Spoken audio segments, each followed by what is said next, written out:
Hello everyone. So welcome to Amravati and as well as Palapita Online Academy. So APPS వాళ్ళకైతే అమరావతి, తెలంగాణ వాళ్ళకైతే మనకి పాలపిట్ట academy. So రెండు కూడా మనవే, రెండిట్లలో మీరు చూడొచ్చు. సో పీడిఎఫ్స్ అనేది మనకి టెలిగ్రామ్ గ్రూప్లలో అవైలబిలిటీ ఉంటాయి. సో ఈ వీడియోలో మనము మార్చి 15th నుంచి మార్చి 31st వరకు ఉన్నటువంటి కరెంట్ అఫైర్స్ చూద్దాం. ఆల్రెడీ ఏప్రిల్ మంత్ ఇవి and plus March month science and technology videos అనేది సపరేట్ గా చేయబడ్డాయి. రెండు ఛానల్స్లో అవైలబిలిటీ ఉన్నాయి.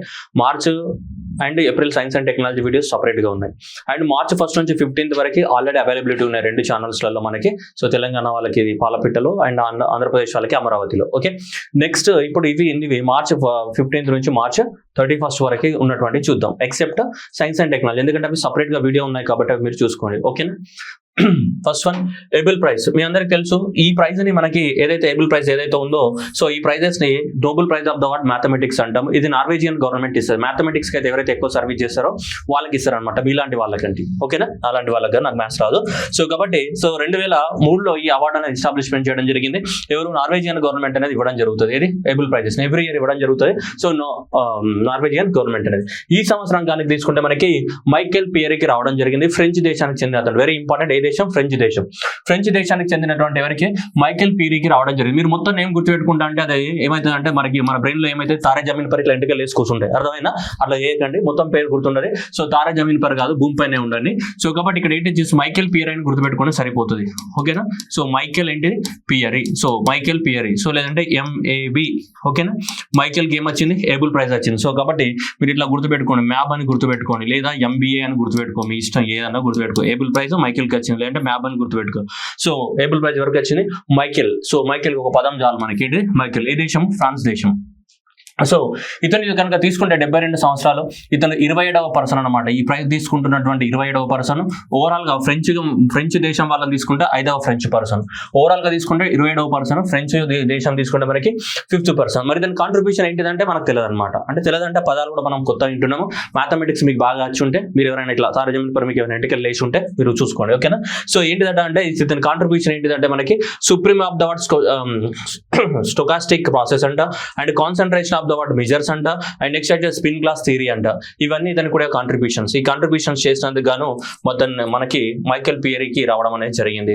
ఇది సో ఇది మనకి కింగ్, నార్వే కింగ్ అయినటువంటి కింగ్ హరాల్డ్ ఫై అనే అతను మన 21st May 2024 రోజు దీన్ని ఏం చేస్తారు? మనకి ప్రదానం చేయడం అనేది జరుగుతుంది.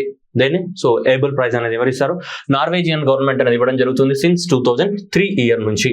సో దేంట్లో మ్యాథమెటిక్స్ నోబెల్ ప్రైజ్ అని చెప్తాం దీన్ని మనకి. ఏంటి? సో నోబెల్ ప్రైజ్ ని. ఓకే రైట్, గుర్తుపెట్టుకోవాలి. రైట్. ఇతను ఎక్కడ పనిచేస్తున్నారు అంటే ఇక్కడ పనిచేస్తున్నాడు. ఇక్కడ French national centre for the world scientific research ఏదైతే ఉందో ఇక్కడ ఆయన వర్క్ చేయడం అనేది జరుగుతుంది. ఎవరు? Michael, sir Michael. Okay, next one. So ప్రభావర్మ selected for the word Saraswati Samman. ఏంటిది? సరస్వతి సమ్మాన్. ఈ సరస్వతి సమ్మాన్ అనేది ఎవరి ఇయర్ ఇస్తారు? సో మనకి ఎవరిస్తారు? ఇది బిర్లా ఫౌండేషన్. ఎవరిస్తారు మనకి? బిర్లా ఫౌండేషన్ వాళ్ళు 1991 నుంచి సో ఎవ్రీ ఇయర్ మనకి బిర్లా ఫౌండేషన్ వాళ్ళు ఇవ్వడం జరుగుతుంది. ఏది? సరస్వతి సమ్మాన్ అనేది దేంట్లో ఇస్తారు? సో మనకి 8th schedule of the Indian constitution ఉంది కదా. So 8th schedule of the Indian constitution 22 languages ఉన్నాయి కదా. సో ఈ 22 లాంగ్వేజెస్ లో రాసిన వాళ్ళకి సో ఈ సరస్వతి సమ్మాన్ అనే అవార్డు అనేది ఇవ్వడం జరుగుతుంది. More preferably Indian languages. కానీ మనకి 8th షెడ్యూల్ 22 లాంగ్వేజ్ లో దేంట్లో రాష్ట్రం ఇవ్వడం జరుగుతుంది. ఈ సంవత్సరానికి గాను మనకి 2023 ఇయర్ గాను మనకి ఎవరికి వచ్చిందంటే మలయాళం. ఏ రైటర్? మలయాళం రైటర్. ఏ writer? Malayalam writer. So Saraswati Samman 2023 ఎవరికి? మలయాళం పోయిట్. మలయాళం పోయిట్. ఎందుకంటే పోయిట్ రాస్తాడు. ఎగ్జామినేషన్ లో ప్రోజ్ అని ఇస్తాడు. ఎగ్జామినేషన్ లో ఏమైతే ప్రోజ్ కాదు, నువ్వు ఏదో ప్రపోజ్ చేయాల్సి వస్తుంది మళ్ళీ. సో కాబట్టి ఇక్కడ ఏమన్నాడు? పోయిటిక్ వర్క్స్ కి ఇవ్వడం జరిగింది. ఇక్కడ గుర్తుపెట్టుకోవాలి. ఆయన రాసినటువంటి ఒక బుక్. ఆ బుక్ ఏంటంటే ఇదే రౌద్ర సాత్వికం. ఏంటిది? రౌద్ర సాత్వికం అనే బుక్ ని మనం రాయడం జరిగింది. ఎవరు? సో ప్రభావర్మ. ఏ లాంగ్వేజ్ లో?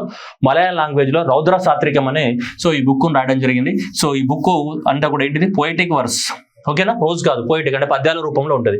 ఆ పద్యాలను ఏం చెప్తున్నాయంట అంటే పవర్ కానీ, పాలిటిక్స్ కానీ, ఇండివిజువల్ కానీ, స్టేట్ కానీ, ఆర్ట్ కానీ, పవర్ వీటి మధ్యన ఎలా స్ట్రగుల్ అవుతుంది. మనం సినిమా చూస్తాం కదా, సర్కార్ సినిమా, ఆ సినిమాలు, పొలిటిక్స్ సినిమా ఇస్తుంటాం కదా, పొలిటికల్ సినిమాలు, ఆ సినిమా లాగా ఉంటాయి అనమాట. సో ఇదనమాట దాదాపు.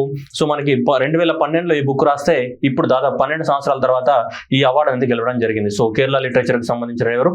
ప్రభావర్మ. ఏ బుక్ కి? రౌద్ర సాత్వికానికి.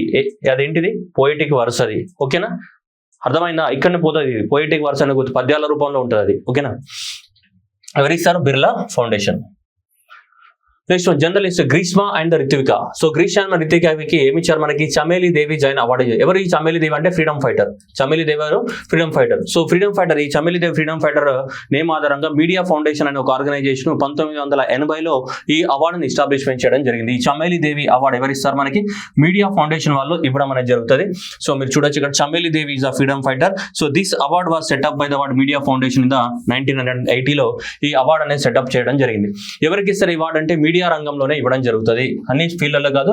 ఈ చమేలి దేవి అవార్డు అనేది ఎవరికి ఇస్తారంటే జర్నలిస్ట్లకు ఇవ్వడం అనేది జరుగుతుంది.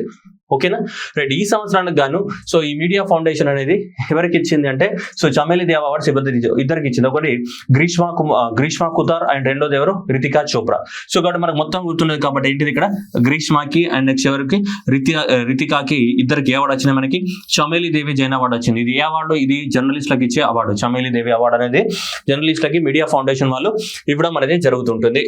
దీనికి జూరీ ఎవరు, సీనియర్ జర్నలిస్టు రాధికా రమేశన్ గారు జూరీగా ఉండి వీళ్ళని సెలెక్ట్ చేయడం అనేది జరిగింది. సో దాంట్లో తీసుకుంటే వీళ్ళిద్దరి యొక్క కాంట్రిబ్యూషన్ కనుక మనం అబ్జర్వ్ చేస్తే, Greeshma. So Greeshma is award independent journalist. Awarded engage in long term research చేయడంలో, లైక్ మణిపూర్ లాంటి ఏరియాలో ఎక్కువ మొత్తంలో రీసెర్చ్ చేయడంలో ఆమె ఎక్కువ మొత్తంలో దాంట్లో ప్లస్ మార్జినలైజ్డ్ కమ్యూనిటీస్ పైన ఎక్కువ మొత్తంలో ఆర్టికల్స్ రాసినందుకు ఆమెకి ఇవ్వడం జరిగింది గ్రీష్మ కుతార్కి. అండ్ రితికా చోప్రాకి national education editor of the award Indian Express లో and chief national bureau of the government, దానికి ఆమె హెడ్ గా పనిచేస్తున్నారు. So in depth investigation in దేనిపైన ఎడ్యుకేషన్ ఫీల్డ్ లో రితికా చోప్రా ఎక్కువ మొత్తంలో ఎడ్యుకేషన్ ఫీల్డ్ లో మనకి న్యూస్ ని కవర్ చేసినందుకు ఈ అవార్డు అనేది ఇవ్వడం జరిగింది. గ్రీష్మకి ఎందుకు ఇచ్చారు అంటే, ఎక్కువ మొత్తంలో మార్జినలైజ్డ్ కమ్యూనిటీస్ కానీ సోషల్ కాన్ఫ్లిక్ట్స్ ఏవైతే వస్తున్నాయో వాటిని చూపించినందుకు గాను. అండ్ రితికాకి ఎక్కువ మొత్తంలో దేన్ని కవర్ చేసినందుకు, రితికా బాగా చదువుకున్నది, అందుకోసం ఏంటి ఎడ్యుకేషన్ ఫీల్డ్ లోపల సో మనకి సేవలు చేసినందుకు గాను ఆర్టికల్స్ కి ఇవ్వడం జరిగింది. గ్రీష్మ ఏంటిది మొత్తానికి, సో గ్రీష్మ రేష్మ అలాగా ఏం చేసింది, పోరాడింది అనమాట. Next so PV Narasimha Rao award.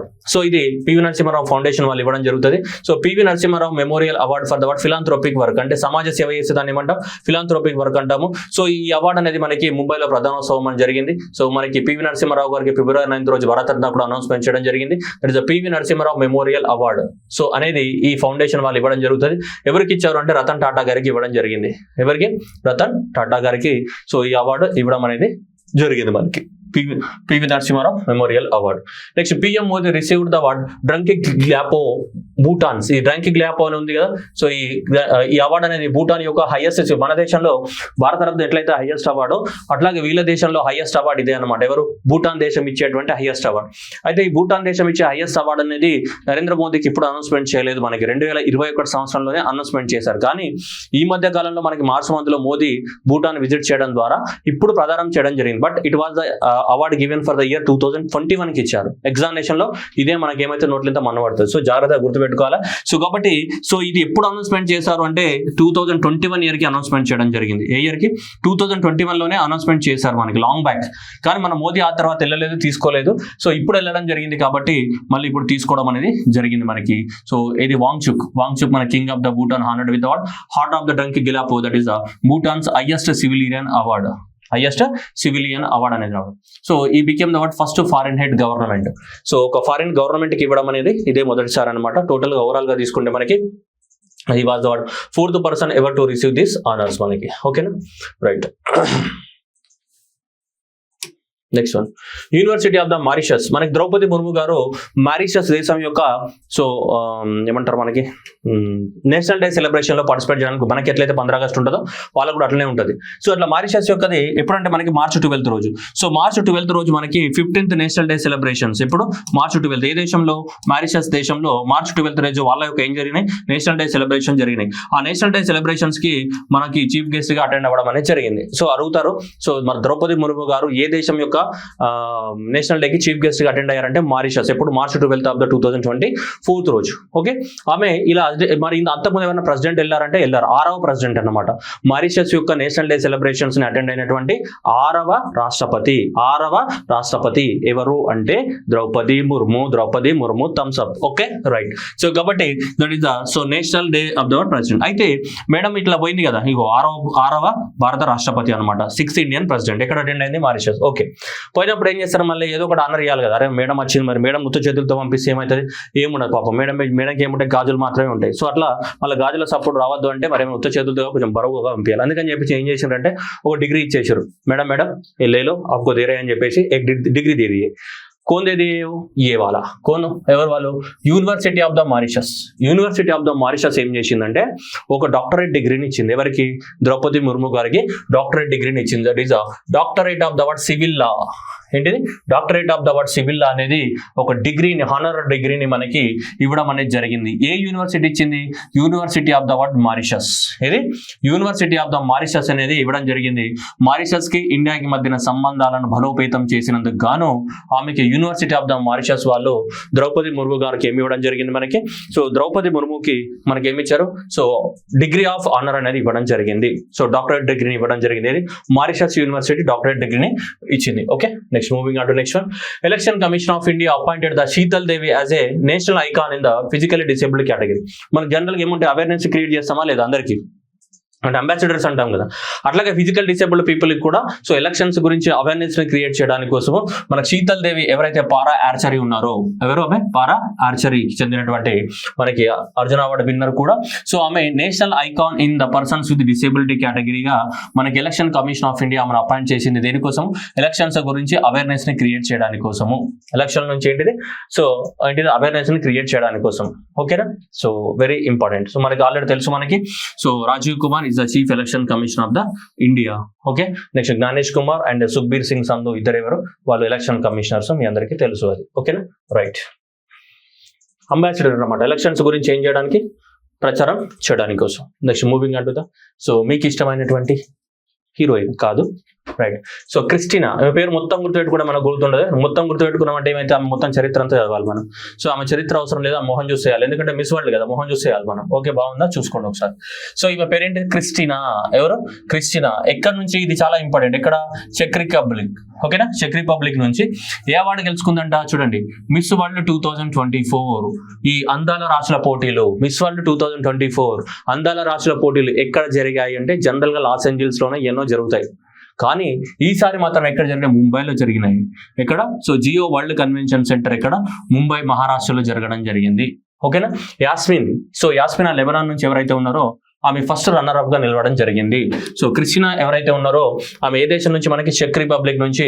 So మనకి 2024 ఏంటిది, మిస్ వరల్డ్. ఎన్నవ మిస్ వరల్డ్ ఈమె, 71వ మిస్ వరల్డ్.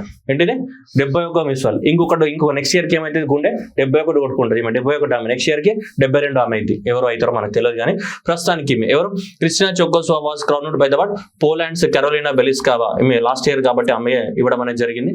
సో 2022 విన్నర్ ఆమె. ఇట్లా పెడతారు కదా, ఏమంటారు, కిరీటం పెడతారు కదా, క్రౌన్ పెట్టేసి ఓకే చప్పట్లు కొడతారు, ఈ అంటారు, ఫోటో ఇస్తారు, అయిపోతుంది. ఆ ఫోటోనే ఇక్కడ ఉంది. ఓకేనా, రైట్.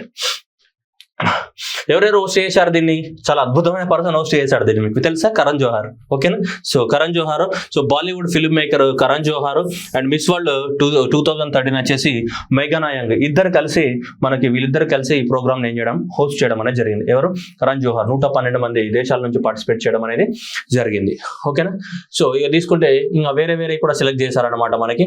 సో మిస్ వరల్డ్ తీసుకుంటే మనకి లెబనాన్ నుంచి మిస్ వరల్డ్ ఏషియా యాస్మిన్ మనకి first runner up miss world Asia. And next miss world Africa, so country వచ్చేసి బోట్స్వానా నుంచి దేశం నుంచి సెలెక్ట్ అయింది లెసిగో చొంబో అంట. సో జనరల్ గా అడగారు ఎగ్జామినేషన్, మీ అవగాహన కోసం. మిస్ వరల్డ్ అమెరికా బ్రెజిల్ నుంచి అంట లెటికాకా అంట. నెక్స్ట్ కెరేబియన్ అలయన్స్ నుంచి ట్రినిడాడో టొబాగో దేశం నుంచి మనకి అబ్రహామ్స్ అని. And so miss world of the Europe వచ్చేసి ఇంగ్లాండ్ జెసికా అని చెప్పేసి. ఓషియాన్ అండ్ ఆస్ట్రేలియా నుంచి తీసుకుంటే క్రిస్టియన్. ఓకే, సో రకరకాలుగా వీళ్ళందరూ కూడా ఒక్కొక్క కాంటినెంట్ నుంచి ఏమయ్యారు, ఒక్కొక్కరుగా ఎలెక్ట్ అవ్వడం అనేది జరిగింది. కొంచెం పేపర్ సెక్టర్ కనుక తిక్కలేసింది అనుకో, ఇవే మ్యాచ్ ద ఫాలోయింగ్ పాడేసే అవకాశాలు ఉంటాయి.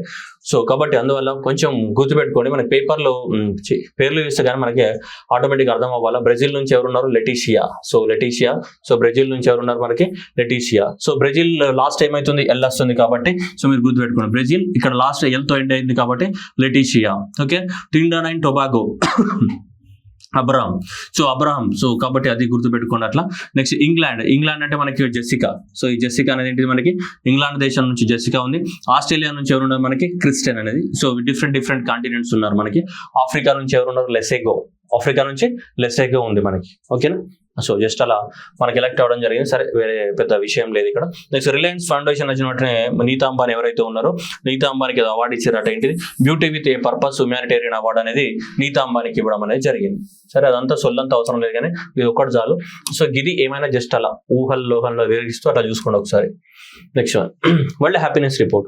సో ఈ వరల్డ్ హ్యాపీనెస్ రిపోర్ట్ అనేది ఎవ్రీ ఇయర్ మనకి వరల్డ్ హ్యాపీనెస్ డే రోజు రిలీజ్ అవుతుంది. వరల్డ్ హ్యాపీనెస్ డే ఎప్పటి నుంచి? సో మార్చి 20 నుంచి మనం మార్చి 20 సెలబ్రేట్ చేస్తాం. అలా 2013 నుంచి మనం ఫస్ట్ సెలబ్రేట్ చేయడం అనేది స్టార్ట్ చేస్తాం. ఇది వరల్డ్ హ్యాపీనెస్ డే. సో ఈ వరల్డ్ హ్యాపీనెస్ డే రోజు మనకి వరల్డ్ హ్యాపీనెస్ రిపోర్ట్ రిలీజ్ చేయడం అనేది జరుగుతూ ఉంటుంది ఎవ్రీ ఇయర్. ఓకేనా? సో వరల్డ్ హ్యాపీనెస్ రిపోర్ట్ దాంట్లో మన ఫిన్లాండ్ అనే దేశం ఏదైతే ఉందో ఈ ఫిన్లాండ్ అనే దేశం వరుసగా 7వ ర్యాంక్ లో ఉంది. ఇది చాలా ఇంపార్టెంట్. వరుసగా 7వ ర్యాంక్ లోనే ఉంది మనకి. ఓకేనా? సో ఫిన్లాండ్ దేశం అనేది. ఇండియా అనేది సో 126వ ర్యాంక్ లో ఉంది అవుట్ ఆఫ్ ద 146. దీంట్లో వరల్డ్ హ్యాపీనెస్ ఇండెక్స్ లో మనం ఏం పర్ఫామ్ చేయట్లేదు. ఇది ఎవ్రీ ఇయర్ అనేది రిలీజ్ అవ్వడం అనేది జరుగుతుంది. ఎవరు రిలీజ్ చేస్తారు? ఇది United Nations Sustainable Development Network. Okay, and then followed by the Gallup, then followed by the Oxford wellbeing research centre. So and వీళ్ళందరూ కలిసి దీన్ని రిలీజ్ చేయడం అనేది జరుగుతుంది. సో ఫస్ట్ రిపోర్ట్ అనేది ఇప్పుడు మనకి సో 2012 రిలీజ్ చేశారు. First world happiness day so 2013 నుంచి మనం సెలబ్రేట్ చేయడం అనేది జరుగుతుంది. 7th కాన్సిక్యూటివ్ టర్మ్ అనేది మనకి ఈ దేశాలు ఉన్నాయి. ఒకటో దేశం అనేది Finland, followed by Denmark and followed by the Iceland. ఈ 3 అనేటివి ఉన్నాయి మనకి. ఓకేనా? ఫిన్లాండ్, డెన్మార్క్ అండ్ ఏంటి ఐస్లాండ్స్ అనేటివి. So FDI. సో FDI అంటే డబ్బులే కదా. డబ్బులు బాగా సేమ్ ఉంటాం, మనం హ్యాపీగా ఉంటామా లేదా అట్లా గుర్తుపెట్టుకోండి. Finland and Denmark follow by ఏంటిది ఐస్లాండ్. ఇక లీస్ట్ చెత్త దేశాలలో ఏంటిదంటే లెసితో అట, లెబనాన్ అట, నెక్స్ట్ ఏంటిది ఆఫ్ఘనిస్తాన్. చెత్త ఉంది, చెత్త ఇది. ఆఫ్ఘనిస్తాన్ 143వ ర్యాంక్ లో ఉంది మనకి. ఇండియా అనేది ఎక్కడ ఉంది? 126th ర్యాంక్ లో మనం ఉన్నాము. మరి ఇది ఏ ఫ్యాక్టర్స్ పైన డిటర్మైన్ చేస్తారు వరల్డ్ హ్యాపీనెస్ ఇండెక్స్ అంటే? ఇవన్నీ తీసుకుంటారు మనకి. ఏది 6 ప్రైమరీ ఫ్యాక్టర్స్, 6 ఫ్యాక్టర్స్ తీసుకుంటారు. ఒకటి సో గ్రాస్ డొమెస్టిక్ ప్రొడక్ట్ కానీ, నెక్స్ట్ సోషల్ సపోర్ట్ ఎంత ఉంది ఆ దేశంలో లైఫ్ ఎక్స్పెక్టెన్సీ ఎంత ఉంది, ఆ దేశంలో ఫ్రీడమ్ ఎంత ఉంది, ఆ దేశంలో జనరసిటీ అంటే మంచితనం ఎంత ఉంది, ఆ దేశంలో కరప్షన్ లెవెల్స్ ఎలా ఉన్నాయనే ఇండికేటర్స్ అన్నిట్లను తీసుకోవడం అనేది జరుగుతుంది. ఇవన్నిట్లా తీసుకొని మనకి తీసుకుంటారు. ఏది? Gross domestic per capita, social support, life expectancy, freedom, generosity, corruption. ఈ 6 ఫ్యాక్టర్ తీసుకొని ఇస్తే మనకి 126 ర్యాంక్ లో మనం తగలడ్డాం. ఫస్ట్ ర్యాంక్ లో ఎవరున్నారు? ఫిన్లాండ్ ఉన్నారు. ఫిన్లాండ్ ఫస్ట్ ర్యాంక్ లో ఇది ఒకటిసారి కాదు, వరుసగా 7వ సంవత్సరము మనకి 7th కాన్సిక్యూటివ్ అంటే వరుసగా ఇప్పటి వరుసగా 7 సార్లు మనకి 1వ ర్యాంక్ లోనే ఉంది ఫిన్లాండ్. అర్థమైందా? నెక్స్ట్ ఎవరైనా హ్యూరాన్స్ గ్లోబల్ రిచ్ లిస్ట్ 2024 హ్యూరాన్ అనే సంస్థ గ్లోబల్ రిచ్ లిస్ట్ తీసుకురావడం జరిగింది. ఇవి మనకి మన ఇండియా నుంచి ముఖేష్ అంబానీ గారు కూడా ఈ లిస్ట్ లో 10వ ప్లేస్ ని ఆక్యుపై చేయడం జరిగింది. ఎన్నో ప్లేస్? 10వ ప్లేస్ ని ఆక్యుపై చేయడం జరిగింది. The world's 10th richest person with the total net worth of the world 115 billions తోటి మనకు 10th ర్యాంక్ లో ఉన్నారు. ఎవరు? ఇండియా నుంచి ముఖేష్ అంబానీ గారు 10th ర్యాంక్ లో ఉన్నారు. Okay, done. So moving on to the word. So overall గా ఎవరు ఫస్ట్ ర్యాంక్ లో ఉన్నారు అని కనుక మనం తీసుకుంటే ఎలాన్ మస్క్. ఎవరు? హ్యూరాన్స్. ఏ సంస్థ ఇచ్చింది ఇది? హ్యూరాన్ సంస్థ ఇచ్చిన రిపోర్ట్ ప్రకారం తీసుకుంటే ఎలాన్ మస్క్ $231 మిలియన్ తోటి మనకి ఫస్ట్ ప్లేస్ లో ఉంటే, సెకండ్ ప్లేస్ లో ఎవరున్నారు మనకి? జెఫ్ బెజోస్ ఉన్నారు. ఎంత? $185 బిలియన్. నెక్స్ట్ బెర్నార్డ్ ఆర్నాల్డ్ ఉన్నాడు మనకి. ఎంత? $175 బిలియన్ తోటి ఇక్కడ. సో 175 బిలియన్ తోటి వీళ్ళు ఉన్నారు మనకి. ఏంటిది? సో మనకి సో క్యాపిటల్ మనం తీసుకుంటే ఇది ఎలాన్ మస్కే మనకి టాప్ లో ఉన్నాడు అనమాట, ముసుగేసుకొని. ఆ తర్వాత ఏంటిది? సో బెడ్షీట్ కప్పుకొని ఎవరు ఉన్నారు? బెజోస్ ఉన్నాడు. ఓకేనా? సో నెక్స్ట్ ఆర్మర్ వేసుకొని ఆర్నాల్డ్ ఉన్నాడు. రైట్, అది పక్కన పెట్టేస్తే దేశాలలో ఏ దేశాలలో ఎక్కువ నెంబర్ ఆఫ్ ద బిలియనియర్స్ ఉన్నారు కనుక తీసుకుంటే చైనాలో 814 మంది బిలియనియర్స్ ఉన్నారు. అమెరికాలో తీసుకుంటే 800 మందే ఉన్నారు. నెక్స్ట్ ఇండియాలో తీసుకుంటే 217 మంది బిలియనియర్స్ ఉన్నారు. సో 814 మంది బిలియనియర్స్ తోటి టాప్ లో ఉన్న దేశం ఏది? China. And next followed by the USA and followed by India అనేది 217 తోటి 3rd ర్యాంక్ లో ఉంది. నంబర్ ఆఫ్ బిలియనియర్స్ తో కనుక తీసుకుంటే ఎంత? నంబర్ ఆఫ్ బిలియనియర్స్ కనుక తీసుకుంటే. సిటీస్ వైజ్ తీసుకున్నాం అనుకోండి, సిటీస్ వైజ్ తీసుకుంటే ఎక్కువ నంబర్ ఆఫ్ ద బిలియనియర్స్ ఉన్నటువంటి సిటీస్ కనుక తీసుకుంటే మనకి న్యూయార్క్ దేశం అనేది హైయెస్ట్ 119 మంది బిలియనియర్స్ ని కలిగి ఉంది. సో 119 మంది బిలియనియర్స్ ఉన్నారు. ఎక్కడ? సో అమెరికాలో. మొత్తం ఓవరాల్ గా అమెరికాలో ఉన్న బిలియనియర్స్ ఎంత? 800 కదా. సో అమెరికాలో ఉన్న బిలియనియర్స్ 800 అయితే ఈ 800 లో 119 బిలియనియర్స్ ఎక్కడ ఉన్నారు మనకి? ఈ 119 బిలియనియర్స్ అనే వాళ్ళు ఎక్కడ ఉన్నారు మనకి? న్యూయార్క్ లోనే ఉన్నారు మొత్తం. నెక్స్ట్ లండన్ 97 మంది, ముంబై ఇండియాలో కూడా 92 మంది. ఇండియాలో ఉన్నదే మీరు చూడండి, ఇండియాలో ఉన్నదే 217 మందే కాదా? ఇండియాలో ఎంతమంది? 217 మంది ఉన్నారు. ఈ 215 మందిలో 17లో మనకి ఎక్కువ మొత్తంలో ముంబై సిటీలోనే 92 మంది ఉన్నారు. 92 మంది బిలియనియర్స్ ఎక్కడ ఉన్నారు? ఓన్లీ ముంబై సిటీలోనే ఉన్నారు. నెక్స్ట్ బీజింగ్లో 91 మంది. అండ్ నెక్స్ట్ మొత్తము చూడండి చైనాలో చూడండి 814గా. సో ఇక్కడ 91 ఉన్నారు, ఇక్కడ కూడా 814 టోటల్ బిలియనియర్స్, ఇక్కడ 87 ఉన్నారు. ఈ 2 సిటీలలోనే దాదాపు మనం తీసుకుంటే 170 మంది వరకు ఉన్నారు. అవునా, ఈ 2 సిటీస్లో అనేది. సో మనకి బీజింగ్ కానీ అండ్ నెక్స్ట్ ఏంటిది షాంఘై కానీ, బీజింగ్ కానీ షాంఘైలోనే ఎక్కువ మంది ఉన్నారు. సో ఇవి కూడా రంచు. సో టాప్లో తీసుకుంటే మనకి so New York, London, Mumbai top 3 cities with number of the what billionaires. ఇవి అడగవచ్చు. సో కాబట్టి New York, then followed by London and then followed by the what Mumbai. So NLM.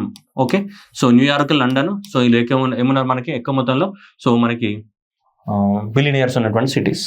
Okay, next Sharath Kamal. So ఇప్పుడు మనకి ప్యారిస్ లో ఒలింపిక్ గేమ్స్ జరగబోతున్నాయి 2024లో. అంతకుముందు టోక్యోలో 2020లో జరగాలి, కానీ మనకి 21లో పెట్టాము, ఎందుకంటే కరోనా వల్ల అవి 1 year బ్యాక్ వచ్చాయి. ఎవ్రీ 4 years ఒకసారి జరుగుతాయి కదా. సో అలా మనకి ఈ సంవత్సరం కూడా మనకి 24లో జూలైలో స్టార్ట్ అవబోతున్నాయి. మనకి ఇక్కడ 26 జూలై నుంచి ఆగస్టు 1 వరకు మనకి ఒలింపిక్స్ గేమ్స్ అనేది జరగబోతున్నాయి. ఎక్కడ? ప్యారిస్ లో. ఎక్కడ? సో ప్యారిస్ లో మనకి ఒలింపిక్ గేమ్స్ అనేది జరగబోతున్నాయి ఎప్పుడు? సో 26 జూలై నుంచి ఆగస్టు 2024 వరకు. అయితే దానికి మన ఇండియా నుంచి కూడా వెళ్తారు కదా, మన ఇండియా నుంచి కూడా మొత్తం టీం అంతా వెళ్తారు కదా. ఆ టీం ఏం చేయాలి? మనకి ఇండియాకు 3 రంగుల జెండా పట్టుకొని జుంబోర్ అనుకుంటూ పోవాలి. అవునా, మన జెండా పట్టుకొని. ఆ జెండా ఎవరికి ఇచ్చారంటే మనకి టేబుల్ టెన్నిస్ ప్లేయర్ అయినటువంటి ఎవరికి ఇచ్చారు? మనకి ఆచంట శరత్ కమల్కి ఇచ్చారు. ఎవరికి? ఆచంట శరత్ కమల్. ఇప్పుడు శరత్ కమల్ ఏం చేయాలి? జెండా పట్టుకొని జుంబారే అనుకుంటూ పోవాలి. ఎవరు? శరత్ కమల్. సో ఈ శరత్ కమల్ అనే అతను ఏంటి? ఫ్లాగ్ బేరర్ అనమాట. ఎవరు? ఇతను ఫ్లాగ్ బేరర్ ఇచ్చారు. ఇతనికి ఏంటి? Flag bearer. ఇక అంతా ఫ్లాగ్ బేరర్ కదా. ఇక ఇతను పట్టుకున్న తర్వాత నెక్స్ట్ చూడండి male flag bearer and Mary Kom appointed అయితే chief de of the mission of the what Paris games. అంటే ఏంటిది? మొత్తం మన ట్రూప్ అంతా అవుతుంది కదా, మన ట్రూప్ మొత్తం 250 మంది 300 మంది పోతారు కదా, దానికి ఆ బ్యాచ్ మొత్తానికి హెడ్ అనమాట. వాళ్ళకి సరైన సౌకర్యాలు ఉన్నాయా, ఏమున్నాయి, ఏంది కథ కార్ఖానా, అందరికి హెడ్ ఎవరంటే మేరీ కోమ్. ఎందుకంటే పెద్ద ఈమెనే కదా, చాలా ఎక్స్పీరియన్స్ ఉంది కదా. సో అందుకోసం మేరీ కోమ్ ని చీఫ్ గా అపాయింట్ చేయడం అనేది జరిగింది మనకి. ఓకేనా. So the Sharath Kamal will be the 19th flag bearer of the what Indian Olympic games. ఇప్పటి వరకు 19 పోయినసారి ఎవరు పట్టుకున్నారు అంటే ఈ hockey player Manpreet Singh 2020 Olympic games లో పట్టుకోవడం జరిగింది. వీళ్ళిద్దరు కూడా మన్ప్రీత్ సింగ్ ప్లస్ మనకి ఎవరు మేరీ కోమ్ ఇద్దరు కలిసి జెండాను మోయడం జరిగింది, భారతదేశపు జెండాని. ఈసారి ఎవరు? టేబుల్ టెన్నిస్ ప్లేయర్ ఎవరు? ఆచంట శరత్ కమల్. అండ్ మనకి మేడం మేరీ కోమ్ ఏంటిది? హెడ్ అన్నమాట. అందరికి కూర్చో అంటే కూర్చోవాలి, అట్లా వాట్సాప్ లో చాటింగ్ చేయకు, క్లాస్ అంటే వినాలి, అట్లా హెడ్ అనమాట. ఎవరు? Mary Kom. Okay, next one international hockey federation. So international hockey federation. So international hockey federation కి ఏముంటుంది అంటే ఒక అడ్వైజరీ బోర్డ్స్ ఉంటాయి అనమాట. ఓకేనా, అడ్వైజరీ బోర్డ్స్ ఉంటాయి. Advisory boards and executive boards ఉంటాయి. ఎగ్జిక్యూటివ్ బోర్డ్స్ ఏం చేస్తాయి? వాళ్ళ ఫంక్షన్ చేస్తూ ఉంటాయి. అడ్వైజరీ బోర్డ్ ఏదైతే ఉందో ఏం చేస్తాయి? అడ్వైజరీ ఇస్తూ ఉంటుంది. అలాగే ఇప్పుడు మనకి ఇద్దరు హాకీ ప్లేయర్స్, ఒకరు ఇండియా నుంచి, ఇంకొకరు మనకి చిలీ దేశం నుంచి, వీళ్ళిద్దరు కూడా మనకి ఏంటిదంటే ఒక కమిటీలో మెంబర్స్ గా అవ్వడం అనేది జరిగింది. ఓకేనా. సో చూద్దాం ఎవరెవరైనా చూద్దాం. చూడండి ఇండియన్ గోల్ కీపర్, మనకు హాకీ టీం యొక్క గోల్ కీపర్ ఉన్నాడు కదా, అరే అమిత్ అని చెప్పేసి ఇట్లా అంటే సో అదనమాట గోల్ కీపర్. సో మన గోల్ కీపర్ ఎవరో PR శ్రీజేష్, రాజేష్ అనుకున్నారు వాళ్ళు, ఏంటి శ్రీజేష్. ఓకేనా, ఎగ్జామినేషన్ లో రాజేష్ అని ఇస్తాడు మళ్ళీ. ఓకేనా. సో కాబట్టి సో పరట్ రవీంద్రన్ శ్రీజేష్. అండ్ అలాగే మన దేశానికి అంటే కేరళ దేశానికి చెందినటువంటి మనకి హాకీ టీం యొక్క ఏంటిది గోల్ కీపర్, అరే అమిత్ గోలేరా అని చెప్పేసి. ఇక్కడ కూడా ఏంటి Chilean women. So Chilean women hockey player అయినటువంటి ఎవరు? కెమిలా కరన్. సో కెమిలా కరన్స్ ని ఏం చేశారంటే వీళ్ళిద్దరిని అథ్లెటిక్స్ కమిటీలో చైర్మన్స్ గా అపాయింట్ చేయడం జరిగింది. అథ్లెటిక్స్ కమిటీ ఏదైతే ఉందో ఈ అథ్లెటిక్స్ కమిటీకి చైర్మన్స్ గా, అంటే ఇద్దరు ఉన్నప్పుడు అంటాం కదా, ఒకరు ఉన్నప్పుడు ఏమంటారు? చైర్మన్ అంటాం, ఇద్దరు ఉన్నప్పుడు చైర్మన్ అనాలి. ఇప్పుడు చైర్మన్ ఎవరు ఉన్నారు? ఈ ఇద్దరు కోలు ఉన్నారు. ఎవరు? ఒకరు శ్రీజేష్, ఇంకొకరు ఎవరు? మనకి మేడం ఎవరు? కెమిలా క్యారమ్. సో కాబట్టి సో వీళ్ళిద్దరు కూడా అథ్లెటిక్స్ కమిటీకి చైర్మన్స్ గా అపాయింట్ చేయడం జరిగింది. ఏ అథ్లెటిక్ కమిటీ? ఇది international hockey federation. So international hockey federation కి ఒక కమిటీ ఉంది. ఆ కమిటీ పేరు ఏంటిది? Athletic committee. ఈ అథ్లెటిక్ కమిటీ ఏం చేస్తుంది? అడ్వైజులు ఇస్తుంది. ఎవరికి? ఎగ్జిక్యూటివ్ బోర్డ్ కి అడ్వైజులు ఇస్తుంది అనమాట. ఓకే, ఈ అథ్లెటిక్ కమిటీలో వీళ్ళిద్దరిని చేర్చారనమాట ఇప్పుడు. ఓకేనా, డన్. రట్టామారో జిందాబాద్. అర్థమైందిగా. 15th March ఎలక్షన్ టైంలో గవర్నమెంట్ అనేది మనకి already election commissioners new election commission ని అపాయింట్ చేయడం జరిగింది. సో మనకి already Rajiv Kumar chief election commissioner, ముగ్గురు కదా ఎలక్షన్ కమిషన్ అనేది ముగ్గురు బాడీ కదా. ఒకరు chief election commissioner of India ఉంటారు, ఇద్దరు ఏముంటారు? మనకి ఎలక్షన్ కమిషనర్స్ ఉంటారు, అంతే కదా. సో కానీ ముగ్గురు యొక్క పవర్స్ కానీ వాళ్ళ పొజిషన్ కానీ సేమ్, అంటే వీళ్ళు సబార్డినేట్ కాదు, ఆల్ ఆర్ ఈక్వల్, సబార్డినేట్ కాదు. సో కానీ ఒక చీఫ్ ఎలక్షన్ కమిషనర్, ఇద్దరు ఎలక్షన్ కమిషనర్స్ ఉంటారు. మన chief election commissioner Rajiv Kumar యూనోబెల్, కానీ వీళ్ళిద్దరు ప్లేస్ ఇప్పుడు ఎలక్షన్ కమిషనర్స్ గా మనకి ఇద్దరిని అపాయింట్ చేయడం అనేది జరిగింది. ఒకరు సో జ్ఞానేష్ కుమార్, ఎవరు జ్ఞానేష్ కుమార్ ని మనకి ఒక ఎలక్షన్ కమిషనర్ గా, అండ్ డాక్టర్ సో మనకి సుఖ్బీర్ సింగ్ సంధుని ఇంకొక ఎలక్షన్ కమిషనర్ గా మనకి న్యూ ఎలక్షన్ కమిషనర్ గా అపాయింట్ చేయడం అనేది జరిగింది. మనకి ఎవరు Gyanesh Kumar, Sukhbir Singh. Chief election commissioner ఎవరు మనకి రాజీవ్ కుమార్. సో కాబట్టి Gyanesh Kumar and Sukhbir Singh are the 98 batch officers of the ఏంటిది. సో ఇతను జ్ఞానేష్ కుమార్ అనే అతను మనకి కేరళకి సంబంధించినటువంటి ఐఏఎస్ ఆఫీసర్. సుఖ్బీర్ సింగ్ సంధు మనకి యూకేకి సంబంధించినటువంటి ఉత్తరాఖండ్కి సంబంధించినటువంటి ఐఏఎస్ ఆఫీసర్ అనమాట. వీళ్ళని మనకి సో అపాయింట్ చేయడం అనేది జరిగింది ఇది ఎలక్షన్ కమిషనర్స్ గా. ఓకేనా. టిఎం కృష్ణ, మీ అందరికి తెలుసు టిఎం కృష్ణ తగిడి అంటాడు మళ్ళీ. ఓకేనా. సో టిఎం కృష్ణ అనేది ఓకలిస్ట్, మనకి రెండు కాబట్టి Karnataka vocalist. So Karnataka music లోపల ఏం చేస్తుంటాడు, మనకి పాటలు పాడుతుంటాడు. ఓకలిస్ట్ అంటది కదా, సరిగమ పదని రాగం పలికింది గుండెలో రాగం అని చెప్పి. సో కాబట్టి కర్ణాటక ఓకలిస్ట్ అనమాట ఇతను. ఎవరు సో మనకి టిఎం కృష్ణ, లేదంటే తోడూరు మదభాష కృష్ణ. ఈయనకి అవార్డు ఇవ్వడం జరిగింది. ఏం అవార్డు ఇచ్చారు, సంగీత కళానిధి అవార్డు 2024 అనే అవార్డు ఇచ్చారు. कौन दिया, ఏ అకాడమీ दिया, कौन सी academy, music academy Madras. Okay, music academy Madras ఏదైతే ఉందో వాళ్ళు సంగీత కళానిధి అనే అవార్డుని ఎవ్రీ ఇయర్ ఇస్తారు. ఈ సంవత్సరానికి కూడా టిఎం కృష్ణకి ఇవ్వడం జరిగింది. కర్ణాటక ఓకలిస్ట్ అనమాట. ఆయన పాటలు పాడుతుంటాడు కర్ణాటక మ్యూజిక్ లో. మనకి అర్థం కాని పాటలు అనమాట, ఆ పాటలని వాడుతుంటాడు. మనకి అర్థం కాని పాటలు వాడినందుకు ఈయనకి ఏమి ఇచ్చాం, మనకు అర్థమయ్యే సంగీత కళానిధి అవార్డు ఇచ్చినాం. ఓకేనా. ఎవరికి, టిఎం కృష్ణకి. ఇక మిగతా వాళ్ళకు కూడా ఇచ్చినారట, కానీ ఇదంతా కూడా మీకు ఓపిక ఉంటే చదువుకోండి, లేకపోతే లేదు. బట్ ఇదైతే మనకు గుర్తుపెట్టుకోవాలి. ఓకే, యాజ్ పవర్ఫుల్ వాయిస్, ఆయన పవర్ఫుల్ వాయిస్ కి ఇవ్వడం అనేది జరిగింది. ఈ ఆల్సో కొన్ని బుక్స్ రాశాడు కూడా, the spirit of the inquiry and Sebastian. ఓకేనా. So brief history of the mridangam makers and southern music a Karnataka story అని చెప్పేసి అన్ని బుక్స్ రాయడం జరిగింది.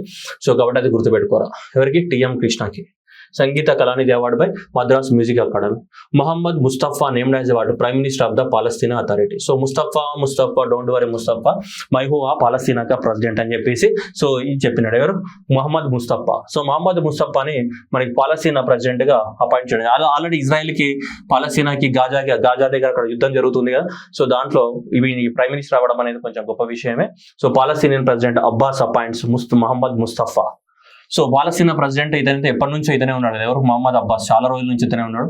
ఆయన ప్లేస్ లో ఎవరు వచ్చారు ఇప్పుడు అంటే, ఈయన ప్రెసిడెంట్, ఈయన ప్రైమ్ మినిస్టర్. ఎవరు, Mustafa don't worry Mustafa. Okay right. ఏమయ్యాడు, ప్రైమ్ మినిస్టర్ అయ్యాడు మహమ్మద్ ముస్తఫా. నెక్స్ట్ వన్ ఇక్కడ చూడండి. ఇక్కడ నుంచి చాలా వరకు ఇంపార్టెంట్ క్వశ్చన్స్ ఉన్నాయి కొన్ని. చూడండి, బెసిరియోహు డోయిమాయే ఫాయే అని అర్థమైందా, వీళ్ళు పాకిస్ కరివేపాక అన్నట్టు ఉంది. ఓకేనా. సో కాబట్టి అట్లా కాకుండా దీని ఏదో రకంగా గుర్తుపెట్టి, ఏ దేశానికి ప్రెసిడెంట్ అయ్యాడంటే మనోడు అంటే సెనెగల్ దేశానికి. ఏ దేశానికి, సెనెగల్ దేశానికి ప్రెసిడెంట్ అవ్వడం జరిగింది. సో కాబట్టి శనగలు తినాలి. సో మనకి ఏదైనా మొత్తం గుర్తుపెట్టుకున్నట్టు నీకు గుర్తుండదు, మొత్తం పోతుంది. కాబట్టి ఇదంతా మనకు బస్సీ గుర్తుపెట్టుకుందాం. ఓకే, ఇదంతా ఎగిరిపోతుంది మనకి. So remember that what Bassi. Okay, so Bassi అని గుర్తుపెట్టుకుంటే చాలు మనకి. బస్సీ ఏ దేశానికి, ఇక్కడనే ఉంది. ఎస్ ఏది ఇది, సెనెగల్. ఏ దేశానికి, సెనెగల్ దేశానికి ప్రెసిడెంట్ అయ్యాడు. ఎవరు, Bassi became the president of the Senegal. So అంటే మొత్తం గుర్తుపెట్టుకుంటే మనకు అవసరం లేదు. బస్సీ రీడోమియో ఫాయో ఏదైతే మనకి ఎందుకు, మనకు కావాల్సి కేవలం ఏంటిది, బస్సీ క్యా హువా, బస్సీ కో క్యా హువా, సెనెగల్ కా ప్రెసిడెంట్ హువా. Sorry next one, Putin. ఇక ఎదిరించే మునగాడలేదు ఈయనని. ఈ 5వసారి ప్రెసిడెంట్ అంటే వేరే దేశానికి ఆడ నిలబడేటోడు ఎవరు లేరు కదా. నెక్స్ట్ భారతదేశంలో ఇట్లనే అవుతుంది మరి, జాగ్రత్తగా కాపాడుకోవాలి మన దేశంలో డెమోక్రసీని, లేకపోతే ఇట్లనే అయి కూర్చుంటుంది ఇప్పుడు. ఓకేనా. సో 6 సంవత్సరాలు మనకి ఆడ రష్యా దేశంలో ప్రెసిడెంట్ యొక్క పదవీ కాలం 6 సంవత్సరాలు ఉంటుంది. అంటే 6, నేను 5వసారి. 30 సంవత్సరాల నుంచి ఒక దేశానికి ప్రెసిడెంట్ గా ఏకఛత్రాధిపత్యం వహిస్తున్నటువంటి నేత అంటే మనం అర్థం చేసుకోవాలి. ఈ సర్వ్డ్ యాజ్ ద ప్రెసిడెంట్ ఎప్పటి నుంచి, 2000 నుంచి 2004 వరకు, 4 నుంచి 8 వరకు, 12 నుంచి 14 వరకు. అంటే అప్పుడు 4 సంవత్సరాలే ఉండేది అనమాట ఏది, ప్రెసిడెంట్ యొక్క టర్మ్. తర్వాత ఏం చేశాడు ఈయన, కాన్స్టిట్యూషన్ మార్చి 6 సంవత్సరాలకు పెంచినాడు మళ్ళీ. ఇప్పుడు 2018 నుంచి 24, ఇప్పుడు మళ్ళీ ఏంటి 2024 నుంచి మళ్ళీ 2030 వరకు ఏం చేసినా కానీ, గీక్కున్నా కానీ, ఏం చేసినా కానీ పోడనమాట. ఈయన ఇట్లనే ఉంటాడు. మనం గోడగుండు గీక్కున్నా ఈయననే ఉంటాడు. మరి ఎవరు, Vladimir Putin wins the Russian presidential election after the fifth record time. ఇది 5వసారి ప్రెసిడెంట్ చేయడం, ఒకసారి ప్రైమ్ మినిస్టర్ కూడా చేయడం జరిగింది ఇతను.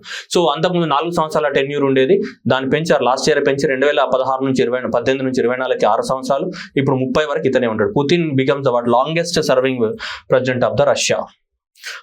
అంతకుముందు జోసెఫ్ స్టాలిన్ లాంగెస్ట్ సర్వింగ్ అనే అతను ఉండే జోసెఫ్ స్టాలిన్ 1924 నుంచి 1953 వరకు మనకు 30 సంవత్సరాల పాటు ఇతను ఉండే. సో అతని ప్లేస్ లో ఇప్పుడు ఇతను రీప్లేస్ చేస్తున్నాడు మనకి ఎవరు, వ్లాదిమిర్ పుతిన్.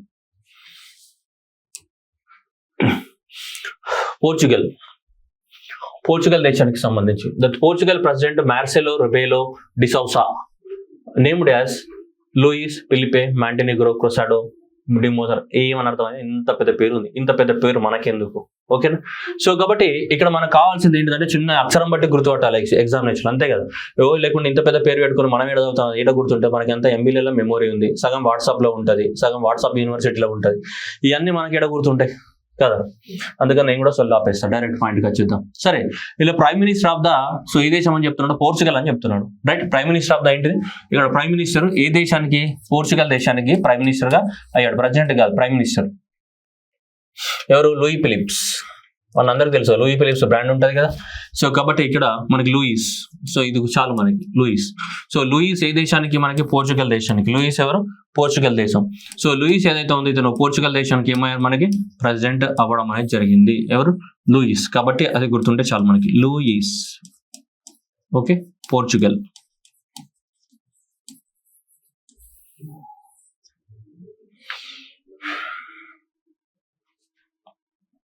నెక్స్ట్ వన్, ఇది important. Indonesia president Prabowo Subianto elected as a new president. So new president ఇవ్వను. సో 8వ ప్రెసిడెంట్ గా ఎలక్ట్ అవ్వడం, ఇండోనేషియా దేశానికి కాబోయే 8వ ప్రెసిడెంట్ గా ఎలక్ట్ అవ్వడం అనేది జరిగింది ఇండోనేషియాలో. ఇతని జోకో విడోడో ఎవరైతే ఉన్నారో అతన్ని రీప్లేస్ చేయడం అనేది జరుగుతుంది మనకి. సో ఎవరు, ఈయన ఎవరు, ప్రభోవో సుబియాంటో. మనకు పేరు గుర్తుండవు, అందువల్ల మనకేంటి చిన్నగా ఇండోనేషియానే కదా. ఇక్కడ ఇండోనేషియా అంటే మనకు కొంచెం ఇండియాకి లింక్స్ ఏ ఉంటాయి. సో కాబట్టి ఎవరున్నారు, ఇతని పేరేంటి మనకి, ప్రభోవో. ఏమన్నా, PRABO, ప్రభోవో. Okay, so ప్రభోవో. సో ప్రభోవో ఏంటిది మనకి, ఇండోనేషియా. ఓకే, సో ఇండోనేషియా కదా. సో కాబట్టి మనకు గుర్తుంటే ఏంటి, ప్రభా అని గుర్తుపెట్టుకో. ఏముంది, ప్రభా, ఏం పోయేది ఉంది ఎగ్జామ్ లో గుర్తుపెట్టుకోవచ్చు కదా. ప్రభా ప్రభా ప్రభా ప్రభా ప్రభా అంటే డార్లింగ్ సినిమాలో ప్రభా ప్రభా ప్రభా అని చెప్పేసి. సో కాబట్టి సో ప్రభా ఏంటిది, ఇండోనేషియా అని గుర్తుపెట్టుకో. Okay, next Jayashree. So Jayashree Dayaswarma is up to core the 41st new president of the FICCI Ladies Organization. FICCI అంటే మీ అందరికీ తెలుసు మనకి. సో ఫెడరేషన్ ఆఫ్ ద, ఇదేంటిదంటే మనకి గవర్నమెంట్ ఆఫ్ ఇండియాతో లాబింగ్ చేస్తుంటుంది వాళ్ళ వ్యాపారాలను పెంచుకోవడానికి కోసం.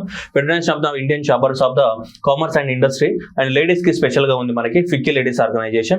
సో దీనికి ఈ సంవత్సరం పాటు మీ పదవిలో కొనసాగుతుంటుంది 1 year పాటు 2024 and 2025 కి వరకు. సో దానికి సో ఈమెవరు, జయశ్రీ.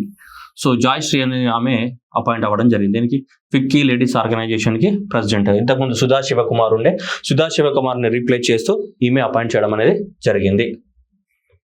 నెక్స్ట్ మూవింగ్ అంటూ Matam Venkatrao appointed as the chairman of the IBA, Indian Bankers Association. IBA stands for so Indian Bankers Association. అంటే మన ఇండియాలో ఉన్నటువంటి బ్యాంక్స్ ఉంటాయి కదా, అన్ని బ్యాంక్స్ కలిపి ఒక అసోసియేషన్ పెట్టుకుంటాయి. అన్ని బ్యాంక్స్ కలిపి ఒక అసోసియేషన్ ఉంటుంది. ఆ బ్యాంక్ ని ఇండియన్ బ్యాంక్స్ అసోసియేషన్ అని చెప్తుంటాం.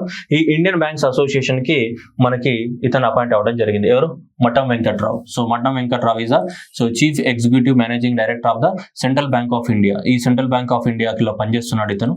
అతనే మనకి చైర్మన్ ఆఫ్ ద ఏంటిది ఇండియన్ బ్యాంకర్స్ అసోసియేషన్ కి అపాయింట్ అవ్వడం జరిగింది. ఎంబీ రావు ఆర్ అదర్వైజ్ మఠం వెంకట్రావు. ఇండియాలో ఉన్నటువంటి బ్యాంక్స్ ఉంటాయి కదా, వాళ్ళ బ్యాంక్స్ కి సంబంధించినటువంటి ఏంటిది అసోసియేషన్ అనమాట అది.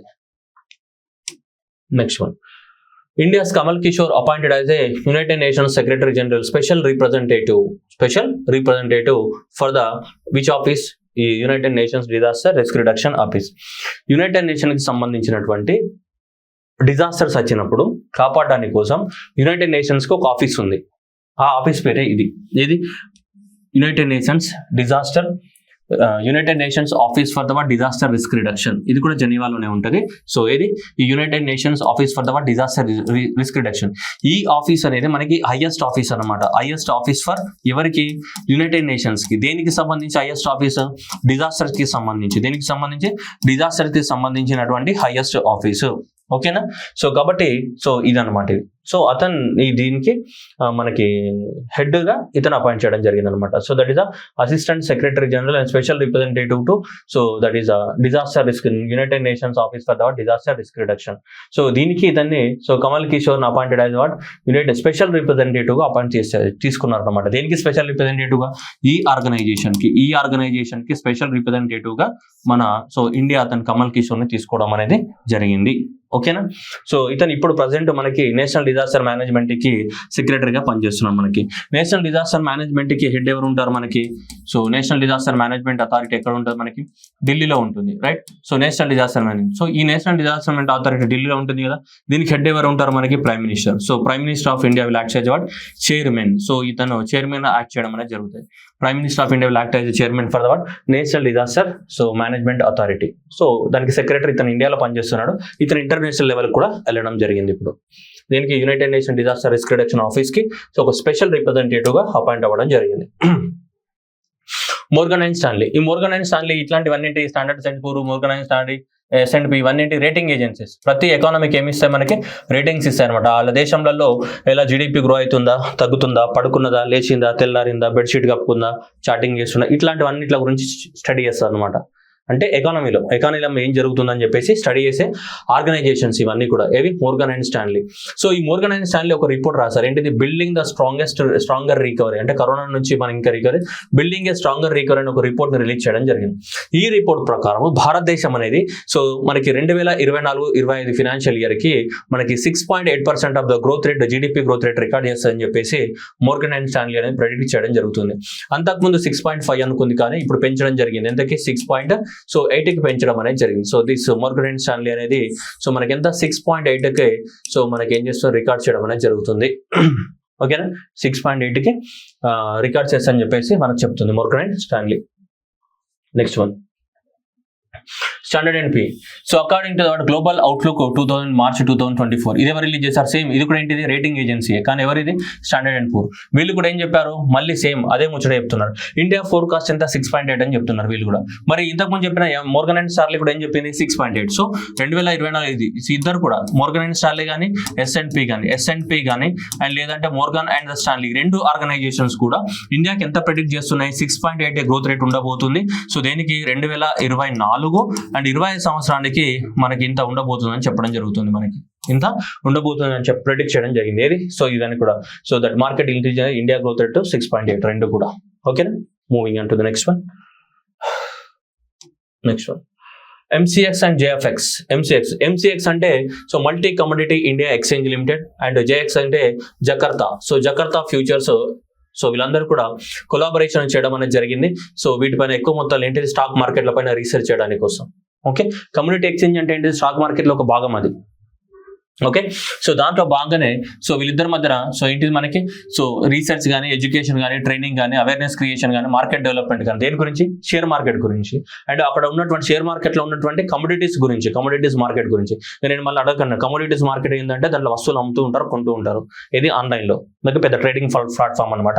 సో వాళ్ళ అండర్స్టాండింగ్ చేసుకోవడం జరిగింది. ఇండియాలో ఉన్నటువంటి ఏంటిది? Multi commodity exchange of the India. So Jakarta futures exchange అనే వాళ్ళు కమోడిటీస్ గురించి అవేర్నెస్ కోసం ఏం చేసుకున్నారు? ఒక ఒప్పందం అనేది రాసుకోవడం జరిగింది. ఎగ్జామ్ ఏమడుగుతాడంటే వీళ్ళు ఎవరితో రాసుకున్నారు అంటాడు. అంతే. వాళ్ళు జకార్తాలో రాసుకున్నారు. ఏమో రాసుకున్నారు, పూసుకున్నారు. Okay, right. Next one. So national payment corporation of India. ఇది ఆర్బీఐకి సంబంధించినటువంటి ఆర్గనైజేషన్. ఇది నేషనల్ 2009 నుంచి ఎస్టాబ్లిష్మెంట్ చేయడం జరిగింది అఫీషియల్ గా. National payment corporation of India. So ఇప్పుడు భారతదేశంలో జరిగే అన్ని ఆన్లైన్ ట్రాన్సాక్షన్స్, ఇప్పుడు మనం రోజు యూపీఐ వాడుతుంటాం కదా, తుమ్మినా తగ్గినా యూపీఐ వాడుతుంటావా లేదా?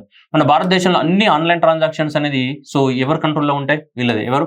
National payment corporation of India అనే దీన్ని లాంచ్ చేసింది. ఏంటి? Unified payment interface. ఈ యూనిఫైడ్ పేమెంట్ ఇంటర్ఫేస్ ని లాంచ్ చేసింది ఎవరు? National payment corporation of India. ఇప్పుడు ఈ ఎన్పిసిఐ ఏం చేసిందంటే ఇంకా ఇప్పుడు ఆన్లైన్ ట్రాన్సాక్షన్స్ భారతదేశంలో పెరుగుతున్నాయి కాబట్టి సేఫ్టీ అనేది చాలా ఇంపార్టెంట్. అందుకని చెప్పేసి ఇంకా సేఫ్టీని పెంచడానికి కోసం ఐఐఎస్సి బెంగళూరు తోటి టైఅప్ అయిపోయి బ్లాక్ చైన్ టెక్నాలజీని కూడా ఉపయోగించాలని చెప్పేసి అనుకుంటుంది. ఏంటి బ్లాక్ చైన్ టెక్నాలజీని కూడా ఉపయోగించాలి, మనం బ్లాక్ చైన్ టెక్నాలజీ ఉపయోగించాలని చెప్పేసి అనుకుంటుంది. సో కాబట్టి national payment corporation of India sign the what multi layer memorandum of understanding with what వీళ్ళతో ఎవరి Indian institute of the sciences Bengaluru వాళ్ళతో ఏం చేశారు, ఒప్పందం కూర్చుకున్నారు. దీనికి సంబంధించి బ్లాక్ చైన్ టెక్నాలజీ కానీ ఆర్టిఫిషియల్ ఇంటెలిజెన్స్ కానీ ఇంకా ఎక్కువ మొత్తాలు ఏం చేయాలి, డెవలప్మెంట్ చేయాలా, వీటికి సంబంధించి ఆన్లైన్ ట్రాన్సాక్షన్ కి సంబంధించి దాంట్లో భాగంగానే so under this partnership NPCI and ICSE Bangalore Center of Excellence will be established for the deep technology research and development. It will establish for innovation in these fields. వాళ్ళిద్దరు కలిసి ఒక centre of excellence ని పెట్టుకుంటున్నారు. NPCI ICS కలిపి ఏంటిది ఒక centre of excellence ని మళ్ళీ పెట్టుకుంటున్నారు. ఓకేనా, ఈ సెంటర్ ఆఫ్ ఎక్సలెన్స్ ద్వారా వాళ్ళు అనుకున్నటువంటి బ్లాక్ చైన్ టెక్నాలజీలో కానీ నెక్స్ట్ ఏంటిది ఆర్టిఫిషియల్ టెక్నాలజీలో కానీ వాళ్ళు అనుకున్న ఏం చేస్తారు, వాళ్ళు ఏం చేయాలనుకుంటే అది చేస్తారనమాట, research. Okay, next one Lokpal. So Lokpal అంటున్నాం మనం. భారతదేశంలో మనకి కరప్షన్ నిర్మూలించడం కోసం ఏం తీసుకొచ్చాం, లోక్పాల్ అన్నాం. సో లోక్కి పాలే లేదు కానీ లోక్పాల్ అని చెప్తున్నాం. దీంట్లో ఈ లోక్పాల్కి ఏముంటారంటే ఒక చైర్మన్ ఉంటాడు, ఒక చైర్మన్ ఉంటాడు, 8 మెంబర్స్ ఉంటారు. సో 4 జుడిషియల్ మెంబర్స్ ఉంటారు. దీనికి 4 జుడిషియల్ మెంబర్స్ ఉంటారు, ఒక చైర్మన్ ఒకడు అండ్ 8 మెంబర్స్ ఉంటారు. So next 4 non judicial members ఉంటారు. 4 judicial, 4 non judicial, total 8 members అనమాట. ఓకేనా, ఒక చైర్మన్ ఉంటాడు. చైర్మన్ ఎవరైనా నిష్ణాతుల్ని 25 years ఆఫ్ ద ఎక్స్పీరియన్స్ ఉన్న వాళ్ళని మనం చైర్మన్ అపాయింట్ చేయొచ్చు. అంటే సుప్రీంకోర్టు జడ్జి లేదా chief justice of the high court లేదా chief justice of the supreme court ఆ క్వాలిఫికేషన్స్ ఉండి 25 years ఆఫ్ ద ఎక్స్పీరియన్స్ ఉన్న వాళ్ళని అపాయింట్ చేయొచ్చు మనకి. సో ఇప్పుడు మనకి చైర్పర్సన్ ఎవరున్నారు మనకి, ఏఎం కన్విల్కర్ ఎవరైతే ఉన్నారో ఇతను మనకి ఇప్పుడు భారతదేశంలో ఏంటిది చైర్పర్సన్ ఆఫ్ ద లోక్పాల్ గా అపాయింట్ చేయడం జరిగింది. ఏంటిది చైర్పర్సన్ ఆఫ్ ద లోక్పాల్ గా అపాయింట్ చేయడం జరిగింది. దెన్ సో ఇప్పుడు ఇప్పుడు జస్టిస్ రితురాజ్ ఉన్నాడు కదా, ఈ 4 ఉన్నారు కదా, 4 ఎవరు ఉండాలా, జ్యుడిషియల్ బ్యాక్గ్రౌండ్ నుంచి ఉండాలి కదా. సో న్యాయ కోవిదులై ఉండాలి. సో అందులో ఇతన్ని అపాయింట్ చేయడం జరిగింది. ఇప్పుడు ఎవరు, రితురాజ్ అవస్థి. సో రితురాజ్ అవస్థి ఎవరైతే ఉన్నారో సో ఈ రితురాజ్ అవస్థిని మనకి అపాయింట్ చేయడం అనేది జరిగింది. సో దేనిగా, సో మనకి జుడిషియల్ మెంబర్ గా, లోక్పాల్ ఒక జుడిషియల్ మెంబర్ గా సో రితురాజ్ అవస్థిని మనకి తీసుకోవడం అనేది జరిగింది. సో ఈ రితురాజ్ అవస్థితో పాటు ఇంకా ఎవరిని అపాయింట్ చేశారు అని కనుక మనం తీసుకుంటే సో ఇక Pankaj Kumar, so 1996 batch IAS officer from the Gujarat cadre. And next ఏంటిది మనకి అజయ్ ట్రిక్రే, సో మధ్యప్రదేశ్ క్యాడర్ నుంచి వీళ్ళని కూడా తీసుకోవడం జరిగింది. వీళ్ళిద్దరు కూడా ఏంటి మనకి నాన్ జ్యుడిషియల్ మెంబర్స్ గా అపాయింట్ అవ్వడం జరిగింది. ఓకేనా, పంకజ్ అండ్ అజయ్. ఓకేనా, ఇక్కడ తీసుకుంటే ఇక్కడ జుడిషియల్ మెంబర్ గా కొత్తగా ఎవరిని తీసుకున్నారు మనకి, రితురాజ్ ని సో జుడిషియల్ మెంబర్ గా అపాయింట్ చేయడం జరిగింది. ఇక్కడ నాన్ జుడిషియల్ మెంబర్స్ గా ఎవరిని, పంకజ్ बाई को डाल दिया इधर और किसको डाल दिए, अजय बाई को. पंकज एंड अजय को सो नॉन जुडिशियल मेंबर बनाया और ऋतुराज को जुडिशियल मेंबर बनाया. सो लोकपाल का चेयरमैन कौन है अभी, सो कन्विल्कर. ओके ना, Khanwilkar. So will acting as a chairman of the what, Lokpal. Right, అయిపోయిందా. నెక్స్ట్ ఇది కూడా ఇంపార్టెంట్ అందరికి ఏంటిది, national commission for the what schedule caste. National commission for the schedule caste దేని ప్రకారం, ఆర్టికల్ 338 ప్రకారమే కదా. 338 ప్రకారం ఏమైంది, మళ్ళీ ఏ ప్రకారం ఏమైంది మనకి, national commission for the schedule cost మనం షెడ్యూల్ ట్రైబ్స్ ఫామ్ అయింది. కానీ ఒరిజినల్ గా ఉన్నది ఏంటిది మనకి ఇదే కదా. సో 338 ప్రకారం ఏమంటే national commission for the schedule cost కదా ఒరిజినల్ గా ఉండింది మనకి. రైట్, సో దీంట్లో భాగంగానే దీనికి ఒక చైర్మన్ ఉంటాడు కదా, చైర్మన్ 3 years పాటు పదవిలో కొనసాగుతారు. National commission for the what, so ఈ షెడ్యూల్ కాస్ట్ చైర్మన్ 3 years పాటు మనకి పదవిలో ఉంటాడు. సో ఇతని ప్లేస్ లోపల మనకి tenure of the commission is 3 years. ఓకేనా, ఇతను సెవెంత్ కమిషన్ అనమాట ఇప్పుడు. సో ఇతన్ని అపాయింట్ చేయడం జరిగింది. Very very important. ఎవరు, కిషోర్ మక్వానా. ఇది కంపల్సరీ ఎగ్జామ్ లో వస్తుంది. National SC commission. So national SC commission యొక్క చైర్మన్ ఎవరు, కిషోర్ బాయ్ కు అపాయింట్ కియాయి. ఓకేనా, సో ఏది ఆర్టికల్ 338 ప్రకారం మనకి national commission for the schedule cost అనేది వాళ్ళు ఫామ్ చేయడం అనేది జరిగింది. సో ఇతను చాలా రాశారంట కిషోర్ బాయ్. నేను కొన్ని వాటర్ తాగుతూ మీరు చదవండి. ఇక్కడ ఉన్నాయట, సామాజిక క్రాంతి మహానాయక్ దాదాసాహెబ్ అంబేద్కర్ అట్లాంటి బుక్స్ రాయడం జరిగిందంట ఆయన.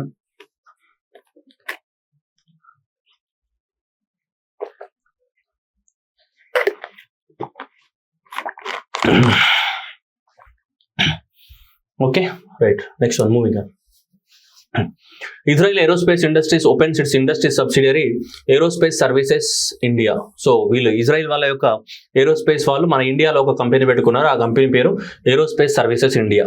ఎక్కడ? ఢిల్లీలో పెట్టినారు. మరి పొరపాటున మీరు వచ్చేసి మళ్ళీ ఏరోస్పేస్ ఇండియా అంటే మరి ఇది ఏ దేశం అని అడుగుతాడు. అర్థమైనా? ఏ దేశం యొక్క సబ్సిడరీ అంటే ఇజ్రాయెల్ దేశం వాళ్ళు. ఇజ్రాయెల్ దేశం వాళ్ళు వాళ్ళ యొక్క బిజినెస్ ఇండియాలో ఎక్స్పాండ్ చేయడానికి కోసం కూడా దీన్ని పెట్టడం జరిగింది. ఏది? Aerospace services India. ఏ దేశంది అంటే ఇజ్రాయెల్ దేశానికి చెందిన సంస్థ మన ఇండియాలో కూడా పెట్టడం జరిగింది. సో దాంతోపాటు వాళ్ళు ఏం చేస్తారు, మనకి ఇక్కడ ఒరిజినల్ ఎక్విప్మెంట్ మ్యానుఫ్యాక్చర్ కానీ, medium to surface to air missiles కానీ, సో ఏవైనా మన ఇండియాతో అగ్రిమెంట్ చేసుకున్న ఏవైతే ఉంటాయో ఆ అగ్రిమెంట్ చేసుకున్న డిఫెన్స్ ఎక్విప్మెంట్స్ ఏవైతే ఉంటాయో అవన్నీ కూడా మనకి ఇండియాలోనే తయారు చేస్తారు. ఇక్కడ ఢిల్లీలో. కంపెనీ పేరు ఏంటిది? Aerospace service limited. ఎవరిది? ఇజ్రాయెల్. ఇజ్రాయెల్ యొక్క ఏ సంస్థదమ్మా అది? ఇజ్రాయెల్ యొక్క ఏ సంస్థది? ఇజ్రాయెల్ ఎయిర్ స్పేస్ ఇండస్ట్రీస్ వాళ్ళది. అర్థమైందా? పొరపాటున ఏరోస్పేస్ సర్వీసెస్ ఇండియా అంటే ఇస్రో పెట్టింది అనుకునేరు. మనం అట్లనే అనుకుంటాం మళ్ళీ. అర్థమైందా? క్రెడిట్ కార్డ్ అడిగా గీకుడు గోకుడే గోకుడు. ఓకేనా? ఇండియాలో ఎన్ని క్రెడిట్ కార్డులు అయినాయో చూడండి మీరు. రిజర్వ్ బ్యాంక్ ఆఫ్ ఇండియా మనకి ఫిబ్రవరి 2024లో మనకి రిపోర్ట్ ప్రకారం ఏంటిదంటే 100 మిలియన్ మార్క్స్ దాటిందంట క్రెడిట్ కార్డ్ ఇండియాలో. చూడండి, 100 million marks. So that credit cards breaches the 100 million marks in India shows the what RBI data ప్రకారం 100 మిలియన్ మార్క్స్ అనేది మనకి దాటడం జరిగింది. అన్ని క్రెడిట్ కార్డులు అనేవి ఉన్నాయి. సో క్రెడిట్ కార్డులలో టాప్ కనుక తీసుకుంటే మనకి ప్రైవేట్ బ్యాంక్స్ మనకి ఇది హెచ్డిఎఫ్సి అనేది టాప్ లో ఉంది బుజ్జి. ఓకేనా? ఇక్కడ చూడండి, ఇక్కడ పొద్దున్న లేస్తే ఫోన్ చేస్తారు కదా, సార్ మీ క్రెడిట్ కార్డు కావాలన్నా సార్, మీ గుండు గోకుతామేమని చెప్పేసి. సో కాబట్టి హెచ్డిఎఫ్సి అనేది ఫస్ట్ ప్లేస్ లో ఉంది. Then followed by the what SBI అనేది సో 18 మిలియన్స్ క్రెడిట్ కార్డ్ తోటి సెకండ్ ప్లేస్ లో ఉంది. ఐసిఐసిఐ బ్యాంక్ అనేది 16 మిలియన్స్. నెక్స్ట్ యాక్సిస్ బ్యాంక్ ఏదైతే ఉందో ఇది 14 మిలియన్ల తోటి టాప్ లో ఉన్నాయి మనకి. ఓకేనా? హెచ్డిఎఫ్సి. ఓకే, ఆ తర్వాత ఫాలోడ్ బై ఏంటిది? ఎస్బీఐ. ఆ తర్వాత ఐసిఐసిఐ.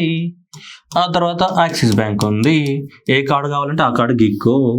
ఓకే, సో కాబట్టి హెచ్డిఎఫ్సి, ఎస్బీఐ, ఐసిఐసిఐ ఏంటిది? Axis bank. ఇవి టాప్ అనమాట భారతదేశంలో. వీళ్ళు ఎంత ట్రాన్సాక్షన్ జరిగినా తెలుసా భారతదేశంలో? చూడండి ఎంత క్రెడిట్ కార్డు మన వాళ్ళు ఎంత విరిగా వాడుతున్నారంటే $1.49 ట్రిలియన్ ఆఫ్ ద ట్రాన్సాక్షన్ జరిగినాయంట క్రెడిట్ కార్డు ద్వారా. అంత మొత్తంలో షాపింగ్లు గీపింగ్లు దుమారం లేపుతారు చూడండి. సో 1.49 ఫిబ్రవరి మంత్ ఒక్క దాంట్లోనే $1.49 ట్రిలియన్ ఆఫ్ ద ట్రాన్సాక్షన్ జరిగిన credit card. 100 millions of the credit cards అనేటివి భారతదేశంలో ఈరోజు వాడుతున్నారంటే ఇది చాలా గొప్ప విషయమే. క్రెడిట్ కార్డ్స్ ఇష్యూ నుంచి బ్యాంకులో ఎవరు? హెచ్డిఎఫ్సి టాప్ లో ఉంది. ఓకేనా? క్లియరా? Okay, next moving on to next one.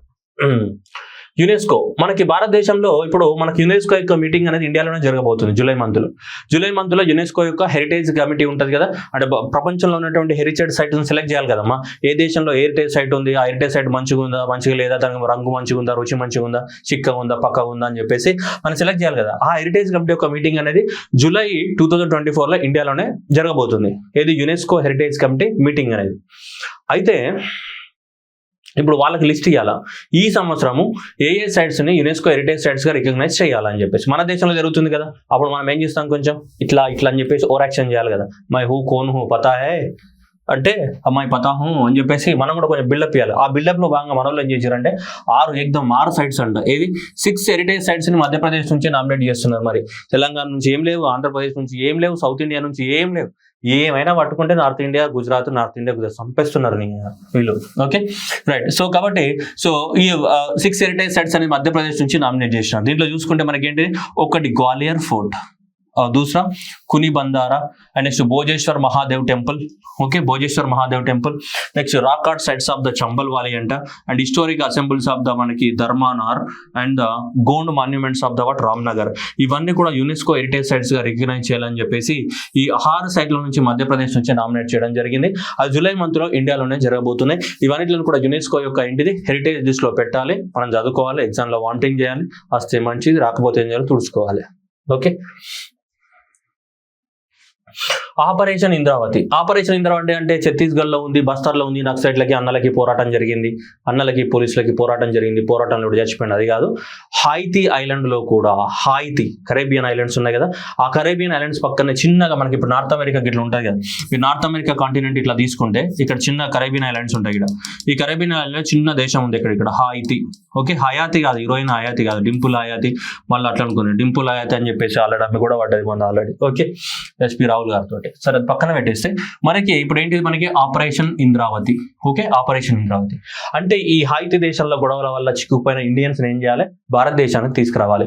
దానికోసం ఇది లాంచ్ చేయడం జరిగింది. ఏడన్నా కనిపిస్తుందా హాయితీ? నాకు ఇక్కడ ఉంది, మీ అందరికి డింపుల్ హాయితీ కనిపిస్తుందేమో. ఓకే, ఇక్కడ హాయితీ హైలాండ్స్ లో చిక్కుకుపోయినటువంటి ఇండియన్స్ ఏం చేయాలి, తీసుకురావడానికి ఎక్కడికి తీసుకురావాలి, మళ్ళీ ఇండియాకి తీసుకురావాలి. డింపుల్ హాయితీ దగ్గరికి కాదు, ఎక్కడికి, ఇండియాకి తీసుకురావాలి.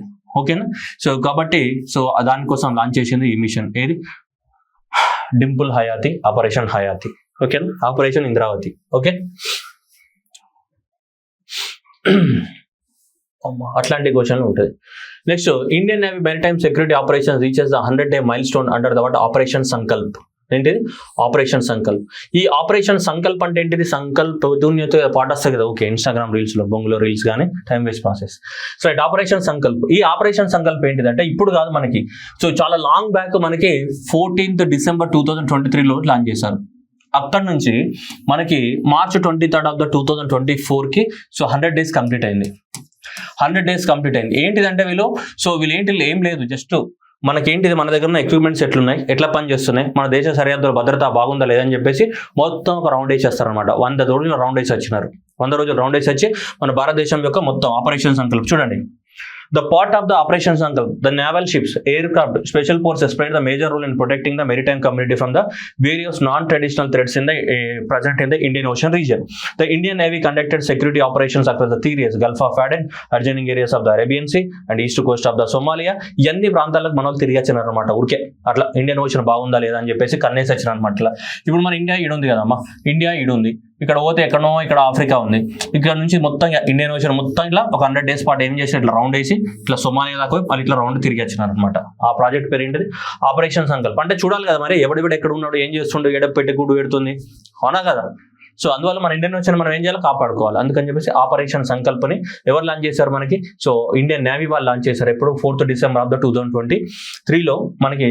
సో 23rd Marchకి ఏమైంది, ఇది సౌదీ నువా ఇస్కా 100 दिन कंप्लीट हुआ ऑपरेशन संकल्प का. ठीक है, నెక్స్ట్ సెకండ్ ఎడిషన్ అంట. ఫస్ట్ ఎడిషన్ ఎప్పుడు జరిగింది, 2022లో జరిగింది.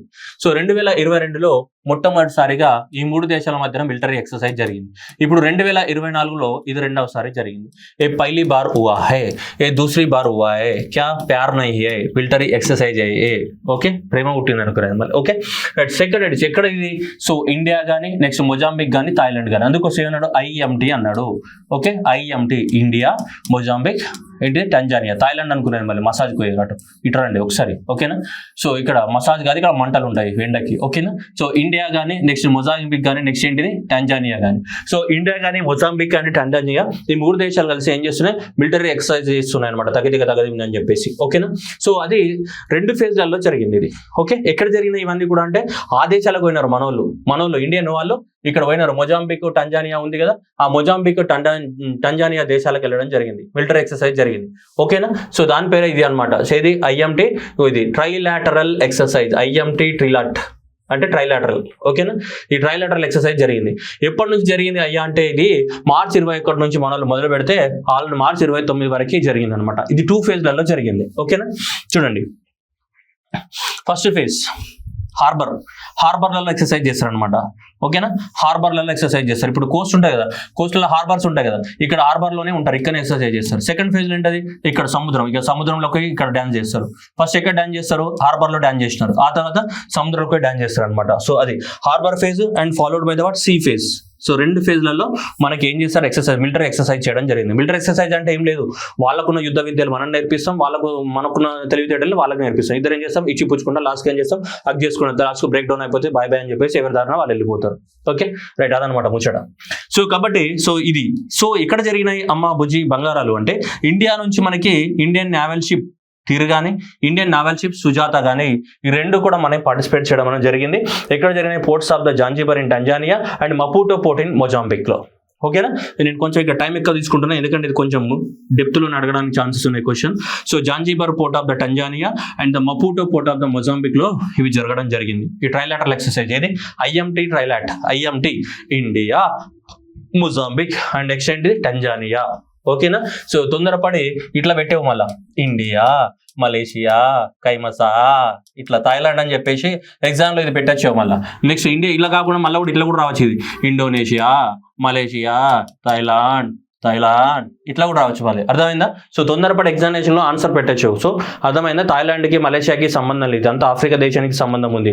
ఓకేనా. Maputo, Zanzibar port, Maputo port. అర్థమైందా. Next exercise Tiger Triumph. ఇది ఇండియాకి మరియు యుఎస్కి సంబంధించినటువంటి ఎక్సర్సైజ్. కానీ ఏ ఎక్సర్సైజ్ అనేది చాలా ఇంపార్టెంట్ రో భుజిబంగారాలు, ఇది గుర్తుపెట్టుకోవాలి. చూడండి ఇక్కడ చూడాలి, ఇక్కడ ఇద్దరు దేకో తేడా ఏమన్నాడు, బైలాటరల్, రెండు దేశాల మధ్యన జరిగినటువంటి ట్రై సర్వీస్ అంటే 3 ఫోర్సెస్ పార్టిసిపేట్ చేసినాయి. ఆర్మీ కానీ, నేవీ కానీ, ఇంకోటి ఏముంటుంది ఎయిర్ ఫోర్స్ కానీ. 3 ఫోర్సెస్ పార్టిసిపేట్ చేశాయి 2 దేశాలు. ఏ 2 దేశాల యొక్క 3 ఫోర్సెస్? America, India. దేనికోసం పార్టిసిపేట్ చేసే? కొట్టుకోవడానికి కోసమా? కాదు. డిజాస్టర్స్ వచ్చినప్పుడు ప్రజల్ని ఎలా రక్షించాలి అన్న దానిపైన టెక్నిక్స్ నేర్చుకున్నారు. వాళ్ళ టెక్నిక్స్ మన టెక్నిక్స్ వాళ్ళకి నేర్పించినాం అనమాట. దేంట్లో యుద్ధాలు వచ్చినప్పుడు ఒకరొకరిని ఎలా కాపాడుకోవాలని చెప్పేసి డన్. సో దానికి సంబంధించింది ఇది. ఓకేనా. బుజ్జి బంగారాలు ఇక్కడ చూడాలి. ఔర్ ఎక్ బార్ దేకో ఇద్దర్ బైలాటరల్ ట్రై సర్వీస్. ఏమన్నాడు చూడండి, హ్యుమానిటేరియన్ అసిస్టెన్స్ అండ్ ఏమన్నాడు, disaster and relief amphibious exercise అని చెప్తున్నాడు. భూమి మీద, నీళ్ళల్లో, రెండిట్లలో ఎక్సర్సైజ్ చేసినారు వీళ్ళంతా కూడా. ఎప్పుడైనా మనకి వరదలు వచ్చినప్పుడు కానీ, లేదా యుద్ధాలు వచ్చినప్పుడు కానీ, యుద్ధాలు కాదు మన సైక్లోన్స్ వచ్చినప్పుడు కానీ, ఇలాంటి డిజాస్టర్స్ వచ్చినప్పుడు, ఎర్త్క్వేక్స్ వచ్చినప్పుడు కానీ ప్రజల్ని ఎలా రక్షించాలి అన్న దాని మీద ఆర్మీ కానీ, నేవీ కానీ, ఎయిర్ ఫోర్స్ కానీ ఈ 2 దేశాలకు సంబంధించిన వాళ్ళు ఎక్సర్సైజ్ అనేది చేయడం జరిగింది. ఎక్కడ చేశారు? ఇదంతా బాగానే ఉంది సార్, అంతా చెప్పారు కానీ ఎక్కడ జరిగింది అంటే ఇద్దరు మార్చ్ 18 2000 విశాఖపట్నం మే కియా హై. కిదర్ విశాఖపట్నం. సో ఇదంతా కూడా ఎక్కడ చేశారు? మనకి విశాఖపట్నంలో చేయడం అనేది జరిగింది. ఓకేనా. ఇక్కడ విశాఖపట్నంలో చేయడం అనేది జరిగింది. Very important. Okay. So that is the exercise Tiger Triumph. Next Indian naval ship. So Tir represented the what physical training of the exercise. Next one చూద్దాం. జాయింట్ కట్ క్లాస్ అని చెప్తున్నాడు. Cutlass. So Port Victoria ఏ దేశం? సీచెల్స్కి వెళ్ళడం జరిగింది మనకి ఫిబ్రవరి 26 to March 8. February 26 to మార్చి 8 వరకు మనకి ఈ కట్ క్లాస్ ఎక్సర్సైజ్ లో పార్టిసిపేట్ చేయడం జరిగింది. ఏ దేశంతో కలిసి కట్ క్లాస్? సీచెల్ తోటి కట్టుకొట్టినాం అనమాట. ఓకేనా. సో కాబట్టి పోర్ట్ విక్టోరియా అనేది ఏ దేశంలో ఉంటుంది? మనకి సీచెల్స్. మీ అందరికి తెలుసు కదా, ఆఫ్రికాకి ఇట్లా ఉంటుందా లేదా? ఆఫ్రికాకి ఇట్లా ఉంటే గీడ చిన్న ఐలాండ్ రైతా హై ఇద్దరు, ఈడ మారిషస్ ఉన్నాయి. ఓకే. అందుకోసం మారిషస్ కూడా పోయినాం మనం. ద్రౌపది మురుగు కూడా ఏమి ఇచ్చినాం మనం? డాక్టరేట్ ఇచ్చినాం. ఇక్కడ ఏమి ఉంటాయి? ఇక్కడ సీచిల్ ఐలాండ్ ఉంటాయి. ఠీకే. సో ఈ సీచిల్ ఐలాండ్ లో మనం ఏం చేసాం? కట్ క్లాస్ ఎక్సర్సైజ్ జరిగింది. ఇక్కడ ఏంటిది? Cut class. ఎవరితోటి? సీచిల్ ఐలాండ్. ఆఫ్రికా దగ్గర ఉన్న సీచిల్ ఐలాండ్ ఉంది కదా, సో అక్కడ మనకి కట్ క్లాస్ ఎక్సర్సైజ్ లో మనం పార్టిసిపేట్ చేసాం ఫిబ్రవరి 26 టు మార్చ్ 8 వరకు. So that is INS Tir. మనకి ఏంటిది? ఐఎన్ఎస్ తీర్ పార్టిసిపేట్ చేసింది. ఇండియన్ నావల్ షిప్ ఏంటిది? ఐఎన్ఎస్ తీర్. చూడండి ఐఎన్ఎస్ తీర్ అక్కడ కూడా పోయింది మళ్ళీ. ఎక్కడ? మపుటో, మొజాంబిక్ కూడా పోయింది. అది మార్చిలో జరిగింది. అందుకనే వీళ్ళు ఏం చేశారు? ఫిబ్రవరి మార్చ్ వరకు ఇక్కడనే ఉండి మళ్ళీ ఇటు మొజాంబిక్ వచ్చేసారు. మొజాంబిక్ అండ్ టంజానియాకి వచ్చేసింది అదే షిప్. సో తీర్ అనేది. సో అప్పుడు మళ్ళీ ఏం చేశారు? ఇక్కడ ఐఎంటీ ట్రైలాటరల్ ఎక్సర్సైజ్ లో పార్టిసిపేట్ చేసినాయి. ఓకేనా. సీచెల్కి వెళ్ళి అక్కడ కన్నుకొట్టి అక్కడ నుంచి ఎక్కడికి వెళ్ళిపోయినాయి. వాళ్ళ మపుటోకి ఏం చేసినా బెడ్షీట్ వేసుకొని వాడుకున్నాయి. ఓకేనా. రైట్, గుర్తుపెట్టుకోవాలి. So INS Tir participated in the so cutlass exercise in the what? Seychelles. Integrated tri service fire power manoeuvre exercise Bharat Shakti held in the Rajasthan. Bharat Shakti అనే పేరుతోటి మనకి వేరే దేశాలతోటి కాదు, మన దేశంలో ఉన్నటువంటి ఆర్మీ కానీ, నేవీ కానీ, ఎయిర్ ఫోర్స్ కానీ ఏవైతున్నాయో మనోళ్ళే ఇట్లా ప్రాక్టీస్ చేస్తారనమాట అప్పుడప్పుడు. ఎందుకంటే ప్రాక్టీస్ చేయలేదనుకో అప్పుడు ఏమైతే నువ్వు నిద్రపోతావు కదా. నువ్వు కూడా టెస్ట్ సిరీస్ ఎందుకు రాస్తావు? ఎగ్జామ్లో ఆన్సర్ తప్పులు పోవద్దని. అట్లనే వీళ్ళు కూడా ఏం చేస్తారు? ప్రాక్టీస్ చేస్తారు. ఎందుకు? యుద్ధంలో గురి తప్పకూడదని. అలా గురి తప్పకుండా అప్పుడప్పుడు ప్రాక్టీస్ టెస్ట్లు చేస్తుంటారు అనమాట వీళ్ళు. అంటే టు ఎన్హాన్స్ అవర్ డిఫెన్స్ క్యాపబిలిటీస్ని. సో అందుకే ఇదనమాట. చూడండి. So that is a 50-minute long synergised demonstration of the what? చూడండి, indigenous defence capabilities of the tri services. మన దగ్గర ఉన్నటువంటి so tri services live fire manoeuvre exercises మనకి మన డిఫెన్స్ క్యాపబిలిటీస్ని టెస్ట్ చేయడానికి కోసం ఒక 50 నిమిషాల పాటు అతి భయంకరంగా మనకి టెస్ట్ చేసాం అనమాట. దాని పేరు ఏంటిది? భారత్ శక్తి. ఇక్కడ రాజస్థాన్లోని 3rd డిజిట్ లో జరిగింది. The Bharat Shakti try service fire power manoeuvre exercise highlights the indigenous defence equipment capability. మన దేశంలో తయారైనటువంటి డిఫెన్స్ ఎక్విప్మెంట్స్ ఏవైతే ఉన్నాయో వాటిని మొత్తం డెమాన్స్ట్రేషన్ చేయడం అనేది జరిగింది. ఒక 50 నిమిషాల పాటు మొత్తం గగ్గురు పాటలతోటి ఆర్మీ కానీ, నేవీ కానీ, ఎయిర్ ఫోర్స్ అందరు కలిసి మొత్తం మన ఎక్విప్మెంట్స్ ఒకసారి మనం కూడా ఏం చేయాలి, యుద్ధానికి రెడీగా ఉన్నాయా లేదా అవి మళ్ళీ పోయి ఇట్లాంటి చుప్ అంటే మళ్ళీ గబ్బర్ సింగ్ లాగా పిల్లలు మైహూ గబ్బర్ సింగ్ అని చెప్పేసి. Next United Nations adopt the word first global resolution on the word artificial intelligence. Artificial intelligence పైన ఇప్పటివరకు మనకి యునైటెడ్ నేషన్స్ అనేది ఏం చేయలేదు. ఫస్ట్ టైం ఇప్పుడు మనకు ఒక ఆర్టిఫిషియల్ ఇంటెలిజెన్స్ పైన ఒక రిజల్యూషన్ అడాప్ట్ చేయడం జరిగింది. దీన్ని 123 కంట్రీస్ అనేవి సపోర్ట్ చేయడం జరిగింది. ఇండియా, చైనా, క్యూబా ఇవన్నీ కలిసి మనకి అపాయింట్ చేయడం జరిగింది. అపాయింట్ చేసిన తర్వాత దీనికి మనకి సో ఇది తర్వాత ఏమైతే అంటే ఇది ఒక ట్రీటీగా కాబోతుంది. ఇంకా ట్రీటీ కాలేదు, ఫ్యూచర్లో ఏమైతే ఇది ఒక పెద్ద ట్రీటీ అవ్వబోతుంది. అప్పుడు ట్రీటీ అయినప్పుడు అన్ని దేశాలు ఏం చేయాలా, ఆర్టిఫిషియల్ ఇంటెలిజెన్స్ ఏదైతే వాడుతున్నామో దానికి అందరూ మనకి కట్టుబడి ఉండాలి. దాంట్లో మనకి బెచ్లే డిక్లరేషన్ అని కూడా మనకి లాస్ట్ ఇయర్ వచ్చింది. బ్లెచ్లే డిక్లరేషన్ సో బ్లెచ్లే డిక్లరేషన్ అని చెప్పేసి మనకి సో ఇది కూడా మనకి యూకేలో డిక్లేర్ చేయడం జరిగింది. ఆర్టిఫిషియల్ ఇంటెలిజెన్స్ సేఫ్టీ సమిట్ అనమాట. ఇది బ్లెచ్లే డిక్లరేషన్ అనేది మనకు జరిగింది నవంబర్ 2023లో జరిగింది ఇది. So that is artificial intelligence safety summit. అంటే ఆర్టిఫిషియల్ ఇంటెలిజెన్స్ ద్వారా సేఫ్టీ ఉందా లేదా, సేఫ్టీని పెంచుకోవడానికి ఉద్దేశించిన సమిట్ ఇది. ఆర్టిఫిషియల్ ఇంటెలిజెన్స్ సేఫ్టీ సమిట్ దాన్ని బ్లెచ్లే సో యూకేలో ప్లేస్లో జరిగింది ఎప్పుడు నవంబర్లో. సో ఇక్కడ కూడా మనకి ఒక 13 కంట్రీస్ ఓకే అన్నాయి. సరే ఫ్యూచర్లో ఇంకా రాబోతున్నాయి మనకి. ఓకేనా, రైట్. అంటే మొత్తానికి ఆర్టిఫిషియల్ ఇంటెలిజెన్స్ అనేది ఏమవుతుంది, చాలా మిస్యూజ్ ఎక్కువ అవుతుంది యూజ్ కన్నా కూడా. రష్మిక మందన డీప్ ఫేక్ ఇవన్నీ చూసాం కదా, సో అట్లా అనమాట. సో అందువలన ఇప్పుడు ఏం చేయాలి, దీని నుంచి మనల్ని మనం కాపాడుకోవాలి.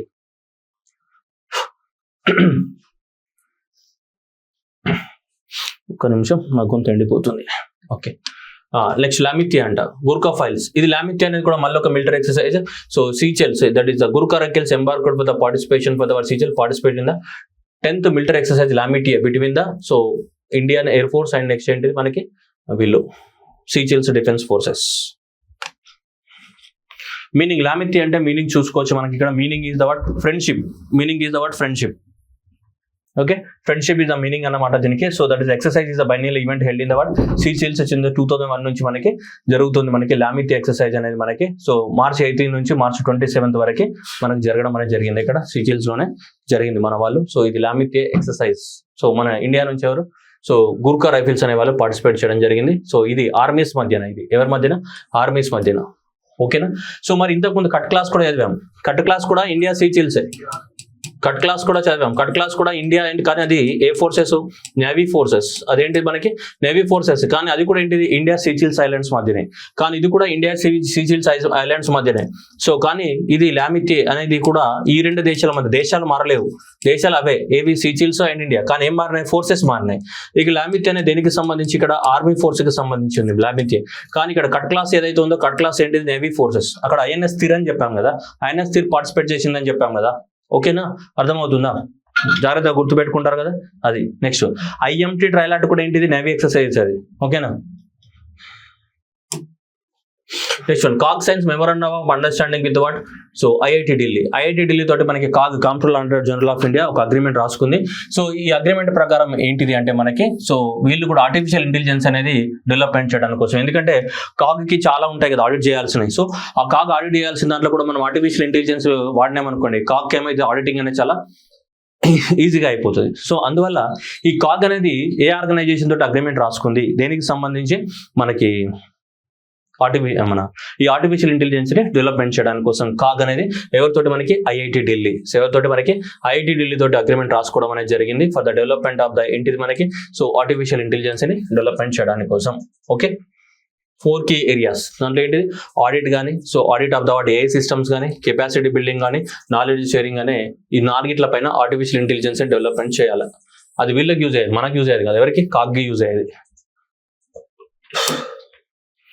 Next CBI and the Europol signs working arrangement for the cooperative relations. ఇది సెంట్రల్ మన ఏంటి క్రైమ్స్ అనే కదా ప్రివెంట్ చేసేది. సో కాబట్టి మన దగ్గర ఉన్నటువంటి సిబిఐ ఏంటంటే ఇది central bureau of the investigation CBI and European కి సంబంధించినటువంటి ఆర్గనైజేషన్ ఇది అనమాట. ఇది so the European union agency for the what law enforcement cooperation, దాని పేరు యూరోపోల్. వీళ్ళిద్దరు కూడా రెండు దేశాలు కూడా అగ్రిమెంట్ సైన్ చేసుకున్నాయి to prevent and the combat the what ఇవి నివారించడానికి కోసం వీటిని సీరియస్ క్రైమ్స్ ని అండ్ టెర్రరిజం ని ఏంటిది మనకి సీరియస్ క్రైమ్స్. సో ఏవైతే ఉన్నాయో సో ఇవన్నీ కూడా సీరియస్ క్రైమ్స్ అండ్ నెక్స్ట్ ఏంటి మనకి టెర్రరిజం ఏదైతే ఉన్నాయో వీటిని ప్రివెంట్ చేయడానికి కోసం అగ్రిమెంట్ రాసుకోవడం జరిగింది. సీరియస్ క్రైమ్స్ అండ్ టెర్రరిజం కోసం. Done. So that is the CBI Europol. Done. Next JAM and MAE invest over 2,700 crores in the carbon fiber plants. JAM అంటే ఏంటి? Jindal advanced materials private limited. ఇది Jindal advanced private limited and collaborated with the ఇది MAE SpA Italy based company. MAE SpA అనేది Italy based company. So ఇండియాలో 2,700 కోట్లు మనకి investment పెడుతుంది. దేనికోసం? కార్బన్ ఫైబర్స్ ని డెవలప్మెంట్ చేయడానికి కోసము.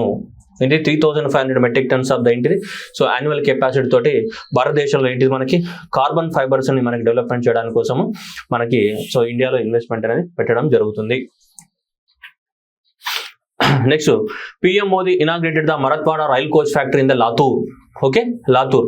సో మహారాష్ట్రలో రైల్వే కోచ్ ఫ్యాక్టరీ. మనకేంటిది ఆంధ్రప్రదేశ్ స్టేట్ రీఆర్గనైజేషన్ యాక్ట్ ప్రకారం తెలంగాణ కోచ్ ఫ్యాక్టరీ ఇస్తామన్నారు, ఆంధ్రప్రదేశ్ కి రైల్వే జోన్ ఇస్తామన్నారు. ఆ రైల్వే జోన్ సగం చేసిరు. విశాఖపట్నంని తెలంగాణ కోచ్ ఫ్యాక్టరీ లేదు, నా బొంగు లేదు. తీసుకుపోయి దీన్ని ఏం చేశారు?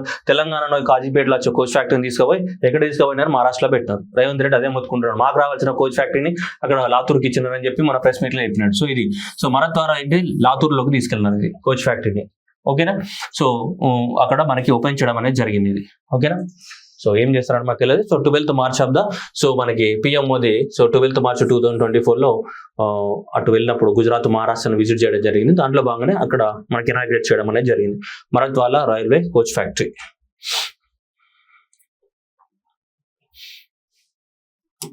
నెక్స్ట్ ఆల్రెడీ క్రెడిట్ కార్డ్ అయిపోయింది కదా, right. Next one. So on 13th March, Prime Minister Narendra Modi virtually addressed the word India's decade and the chips for Vikasit Bharat. So భారతదేశంలో మనకి చిప్స్ ఇప్పుడు మనకి ఈ దేశం అది తైవాన్. సో తైవాన్ అనే దేశం ఎక్కువ మొత్తంలో ఏం చేస్తారు? మనకి మొబైల్లో ఉన్నటువంటి ఏంటి చిప్స్ ని తయారు చేస్తుంది లేదా. అందుకని భారతదేశంలో కూడా గవర్నమెంట్ ఆఫ్ ఇండియా అనేది చిప్స్ ని ప్రమోట్ చేయాలని సెమీ కండక్టర్ పాలసీని కూడా అనౌన్స్మెంట్ చేసింది. ఆ సెమీ కండక్టర్ పాలసీలో భాగంగానే మనకి భారతదేశంలో కూడా ఏంటంటే నరేంద్ర మోదీ గారు మనకి కొన్ని పెద్ద ప్రాజెక్టులను ఓపెన్ చేయడం జరిగింది. అక్కడ ఏంటిది చిప్స్ తయారు చేయడానికి కోసం. అంటే ఏది ఆలు చిప్స్, పొటాటో చిప్స్ కాదమ్మా. ఓకేనా? 1.25 lakh crores తోటి 1.25 lakh crores తోటి 3 ప్రాంతాలలో 3 పెద్ద చిప్ ఇండస్ట్రీస్ ని ఓపెన్ చేయడం జరిగింది. ఓకేనా? దాంట్లో ఒకటి ఫస్ట్ వన్ గా తీసుకుంటే చూడండి semiconductor fabrication facility at Dholera region. So మనకి గుజరాత్ లో గానీ, next outsourced semiconductor assembly and the test OSAT facility Sanand Gujarat లో గానీ, next OSAT facility Morigaon Assam లో గానీ, 2 గుజరాత్ లో, 1 అస్సాంలో. ఓకేనా? దీనిపైన నేను సపరేట్ వీడియో చేయడం జరిగింది, మీరు చూసుకోవచ్చు. సెమీ కండక్టర్స్ పాలసీ అని చెప్పి సపరేట్ వీడియో ఉంది యూట్యూబ్ లో, మీరు చూసుకోవచ్చు. సో ఇక్కడ చూడొచ్చు ఈ మూడిట్లను మనకి 1.25 ఒకటి సో ఇక్కడ ధోలేరా ఇక్కడ గుజరాత్ లో ఒకటి ఓపెన్ చేస్తున్నారు మనకి. సో ఎంత అయితే 91,000 crores తోటి this will with the first artificial intelligence enabled commercial semi conductor fab in India. Okay, so ఎవరితోటి ఇది? వీళ్ళు Taiwan power chip company. So వాళ్ళు పెడుతున్నారు భారతదేశంలో. నెక్స్ట్ మోరిగావ్ ఎక్కడ ఉంది? ఇది అస్సాంలో ఉంది. సో ఈ అస్సాంలో ఉన్నటువంటి మోరిగావ్ ఎవరైతే ఉన్నారో సో వీళ్ళు కూడా పెట్టడం జరుగుతుంది ఇక్కడ. 48 million చిప్స్ తయారు చేయడానికి టోటల్ ఇన్వెస్ట్మెంట్ 27,000 crores తోటి. అండ్ నెక్స్ట్ వచ్చేసి సో సనంద్ ఇది కూడా గుజరాత్ లో ఉంది. ఇది కూడా చిప్స్, ఇది దాదాపు ఇది 75,000 కోట్లతోటి పెడుతున్నారు. సో ఇది Japan and star micro electronics from the Thailand ఇద్దరు కలిసి పెడుతున్నారు మనకి. సో ఇది సనంద్లో పెట్టేదంతా కూడా జపాన్ ప్లస్ వీళ్ళు కలిసి పెడుతున్నారు. సో ఇక్కడైతే మనకి వీళ్ళు పెడుతున్నారు ఎవరు? తైవాన్ కంపెనీ పెట్టడం అనేది జరుగుతుంది. ఓకేనా? రైట్. సో ఇక్కడ అస్సాంలో ఉన్నదైతే టాటా వాళ్ళు పెడుతున్నారు. మామూలుగా అస్సాంలో ఉన్నది వాళ్ళు ఎవరు? టాటా వాళ్ళు పెడుతున్నారు మనకి మోరిగావ్లో. యాక్చువల్గా వీటిపైన నేను సపరేట్ వీడియో చేసినా చూడండి, అందుకని నేను ఇప్పుడు స్కిప్ చేస్తున్నా, ఎక్కువ ఎక్స్ప్లెయిన్ చేయలేదు. ఎట్లయినా అది బట్టే కొట్టేటియే, పెద్ద ఏం లేదు అవి ఎక్కడెక్కడ ఉన్నాయని చెప్పేసి. ఓకేనా? 3 ప్లాంట్స్ ఎక్కడెక్కడ పెడుతున్నారు, దేనికోసం అంటే అన్ని చిప్స్ తయారు చేయడానికి కోసమే. ఒకదాంట్లో 75,000 కోట్ల ఇన్వెస్ట్మెంట్, ఒకదాంట్లో 27,000 కోట్లు, ఒకవేళ 91,000 కోట్లు, మొత్తం కలిపి 1.25 lakh crores. ఓకేనా? ఏ కంపెనీస్ పెడుతున్నాయి అనేది రట్టామారో జిందాబాద్. Next union minister Hardeep Singh Puri launch the what ethanol 100. So ethanol 100 అనే దాన్ని లాంచ్ చేయడం జరిగింది మనకి. So ethanol 100 fuel or E100 fuel, ethanol 100 fuel on March 15th of the 2024 for the cleaner greener automotive fuel generator to the what gasoline. Okay.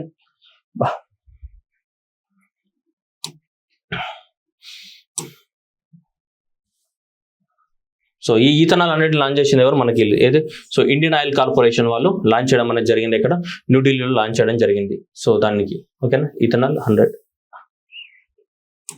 Next UAE, Russia and Saudi Arabia among the top 3 importers of the India engineering goods. India నుంచి ఎక్కువ మొత్తం engineering goods ఏవైతే ఉన్నాయో ఇవన్నీ కూడా మనం ఎక్కువ దేశాలకి ఎక్స్పోర్ట్ చేస్తున్నాం. వేరే దేశాలకి ఎక్స్పోర్ట్ చేస్తున్న దాంట్లో ఫస్ట్ వీళ్ళు ఎక్కువ మొత్తంలో మనము ఇంపోర్ట్ చేసుకుంటున్నాం మన దేశం నుంచి. UAE followed by India, Saudi Arabia and then followed by the Russia. వీళ్ళు ఎక్కువ మొత్తంలో మన భారతదేశం నుంచి ఏంటి ఇంజనీరింగ్ గూడ్స్ ని ఎక్కువ మొత్తంలో మనకి ఇంపోర్ట్ చేసుకున్నట్టు డాటా చెప్తుంది. దట్ ఈస్ ఎక్కడ నుంచి డాటా తీసుకున్నాం మనం, ఇంజనీరింగ్ ఎక్స్పోర్ట్ ప్రమోషన్ కౌన్సిల్ నుంచి తీసుకుంటే ఇంజనీరింగ్ గూడ్స్ ఏవైతే ఉన్నాయో వాటిని ఎక్కువ మొత్తంలో టాప్ 3 దేశాలు అనమాట మన భారతదేశం నుంచి తీసుకెళ్తున్నారు. ఇక్కడ UAE అండ్ ఫాలో బై ఏంటిది Russia and then followed by the what Saudi Arabia. So మనకి URS, ఈ UAE కానీ రష్యా కానీ సౌదీ అరేబియా ఇవి టాప్ 3 కంట్రీస్ అనమాట మనకి.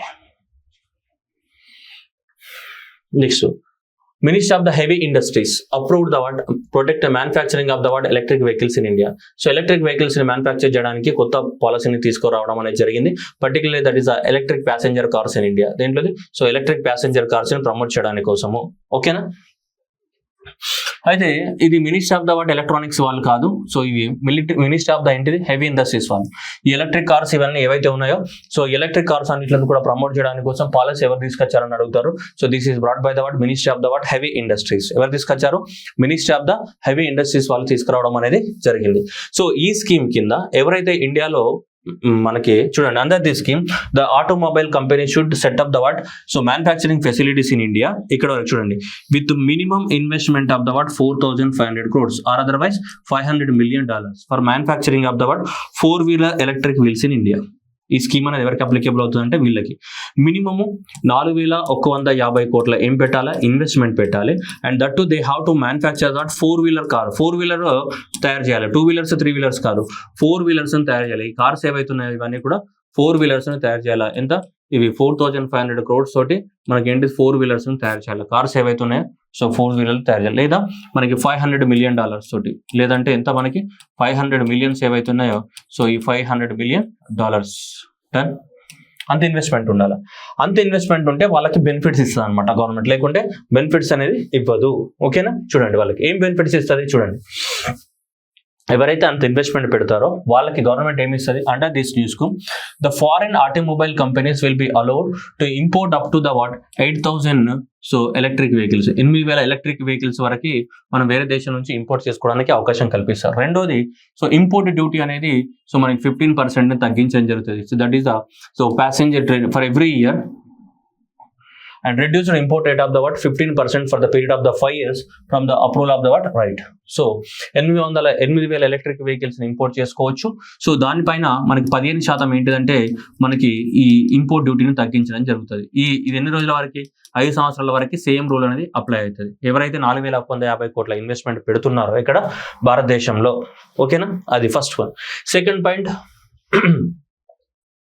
the electric vehicles imported to the India should have the minimum cost insurance freight price up to the what so $35,000 అనేది ఉండాలి. ఇవన్నీ కలిపి దాని యొక్క కాస్ట్ అనేది $35,000 అనేది ఉండాలి. ఓకేనా. సో ఇవన్నీ కూడా గవర్నమెంట్ అనేది మనకి ఇవ్వడం అనేది జరుగుతుంది. వాటితో పాటు సో ఈ స్కీమ్ అనేది మనకి 3 సంవత్సరాల పాటు అప్లై అవుతుంది. They should have the what minimum domestic value addition of the what 25% of the vehicles.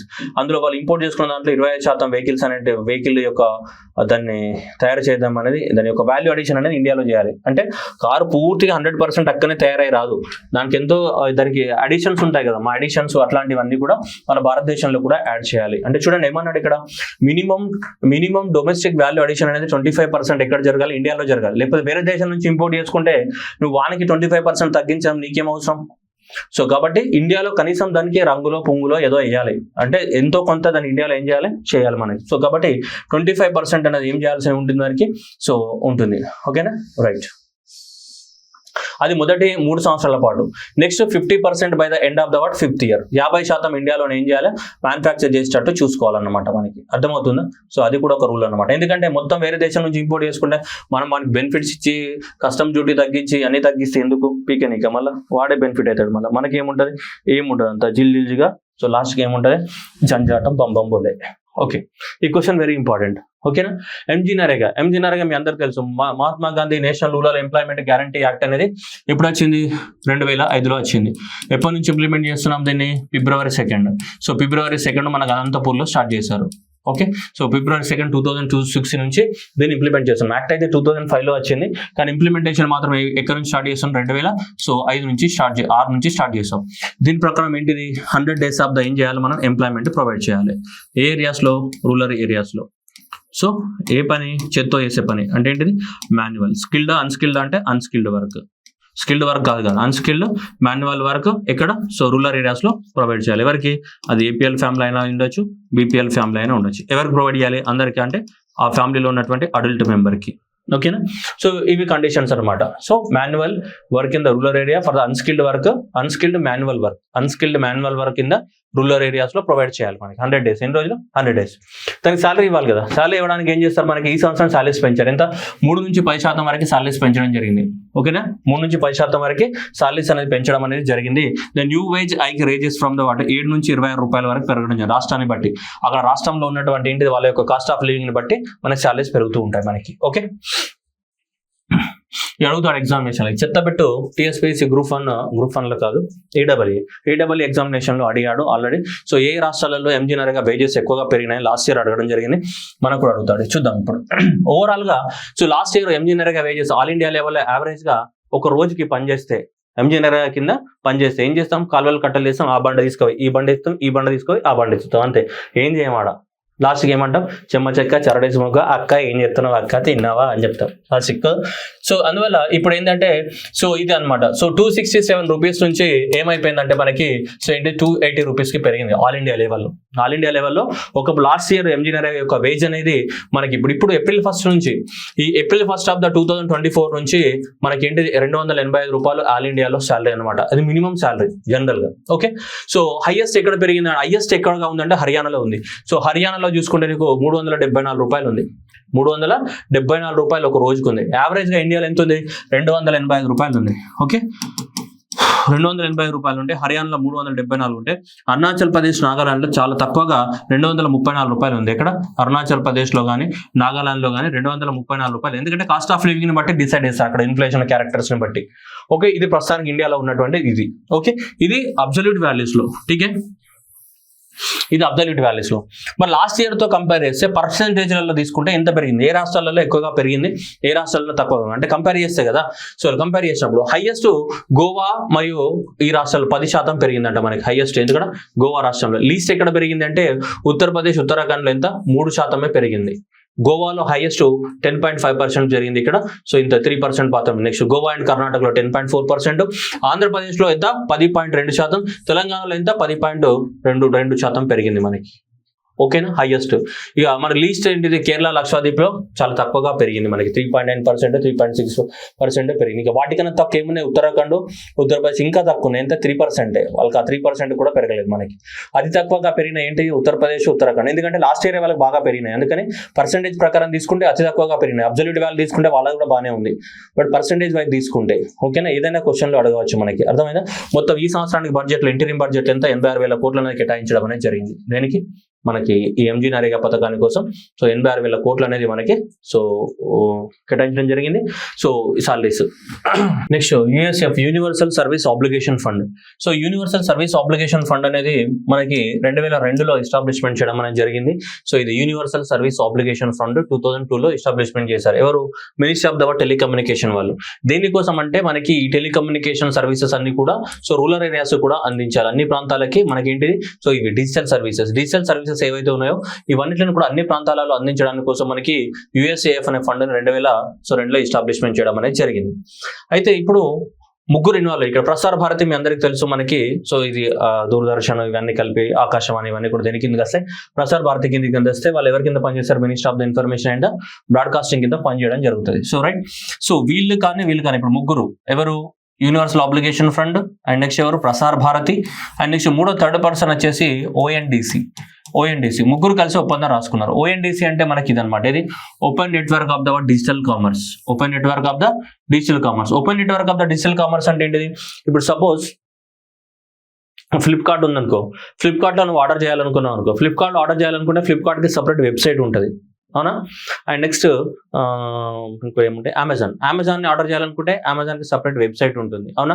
మింత్రాలో order చేయాలంటే మింత్రాకి సపరేట్ వెబ్సైట్ ఉంది. కానీ చిన్న రూరల్ ఏరియాస్లో ఉన్నటువంటి వాళ్ళకి వెబ్సైట్ తయారు చేసుకునే అవకాశం లేదు కదా. అందువల్ల గవర్నమెంట్ ఏం చేసిందంటే ఓపెన్ ప్లాట్ఫామ్, ఎవరైనా సరే డైరెక్ట్గా దాంట్లో అమ్ముకోవచ్చు అనమాట వస్తువుల్ని. మనకి అర్థమైందా?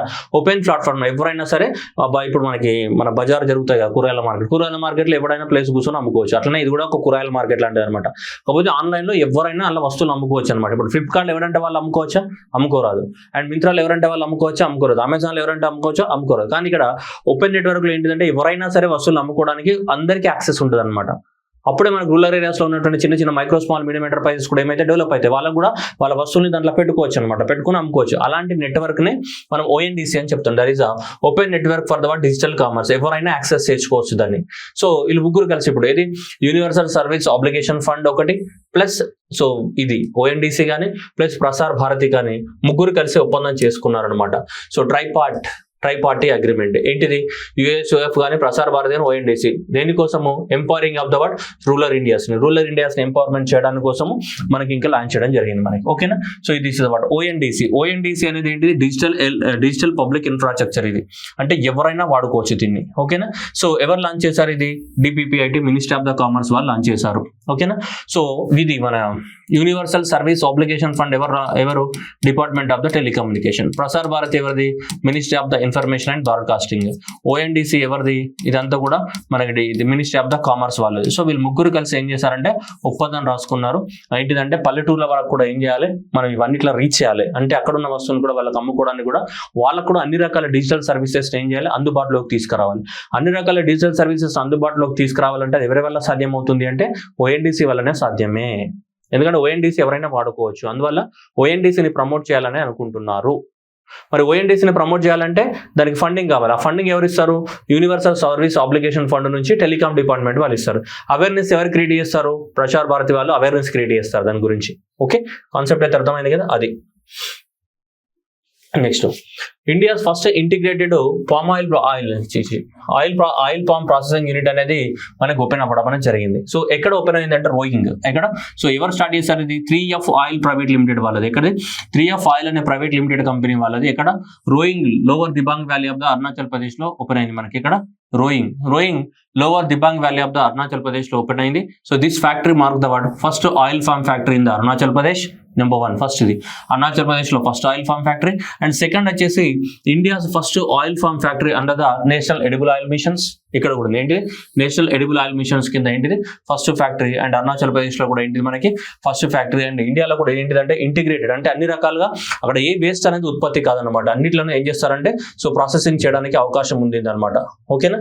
ఒక రోజుకి మనకి 10 metric tons of the oil palms ఏం చేయొచ్చు, వాళ్ళు ప్రాసెసింగ్ చేయడానికి అవకాశం అనేది ఉందన్నమాట. చూడండి ఇక్కడ ఫార్మ్ వేస్ట్ ఏది కూడా వేస్ట్ కాదు. ఇక్కడ చూస్తే మనకి so zero discharge effluent plant కానీ and farm waste based power plant కానీ అండ్ వేస్ట్ నుంచి పవర్ కూడా ప్రొడ్యూస్ అయ్యేది అండ్ సపోర్టింగ్ స్ట్రక్చర్స్ కానీ ఇవన్నీ ఉంటాయి అనమాట. అందువల్ల ఇవన్నీ ఫెసిలిటీస్ ఉన్నాయి కాబట్టి దాన్ని మనం ఇంటిగ్రేటెడ్ అన్నాం. ఏమన్నా ఇంటిగ్రేటెడ్ అంటే అక్కడ ప్రొడ్యూస్ అయిన ఏది కూడా వేస్ట్ కాదు. సో కాబట్టి that is India's first integrated ఏంటిది పామ్ ఆయిల్. సో ఇండియాస్ ఏంటి first integrated palm oil factory అనేది ఎక్కడ ఓపెన్ అయింది?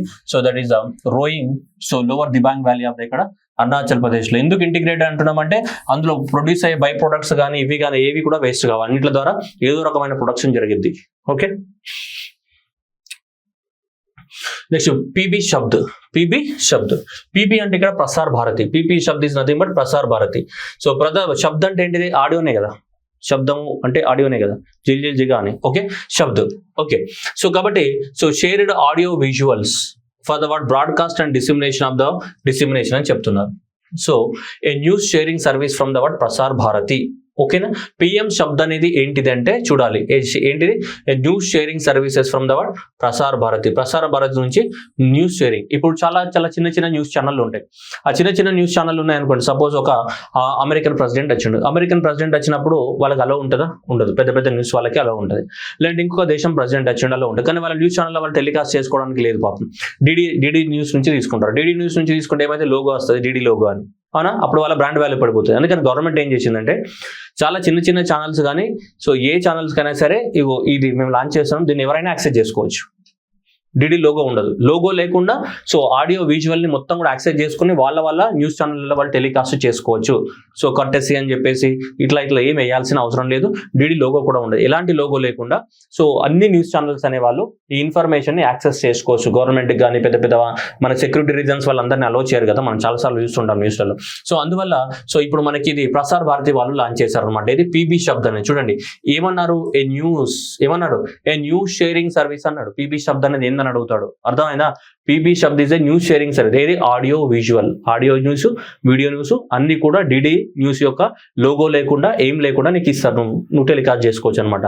దానికోసమే ఈ సర్వీస్ అనేది launch. And also launch the website for the word DD news and the Akashvani news and updated the news on the word air mobile applications కూడా launch చేశారు. చూడండి PB Shabd will act as a single point source of the news content for the organizations across the India. Will provide the clean feed to the news organizations without the logo of the word DD. ఇక్కడ with logo అని ఇస్తాడు examination నోట్లు ఇంత మనబడుతుంది. ఓకేనా, అర్థమైందా? So కాబట్టి logo లేకుండా ఎవరైనా ఫ్రీ కంటెంట్ ని మనకి న్యూస్ కంటెంట్ ఏం చేయొచ్చు, వాడుకోవడానికి అవకాశం. ఇవి చిన్న చిన్న న్యూస్ ఛానల్ ఎవరైతే ఉన్నారో ఆ చిన్న చిన్న న్యూస్ ఛానళ్ళకి మనకి సో అది హెల్ప్ అవుతుంది. చూడండి, it is PB Shabd aims to address the word challenge faced by the word small media outlets who do not have the word extensive network of the word content gathering.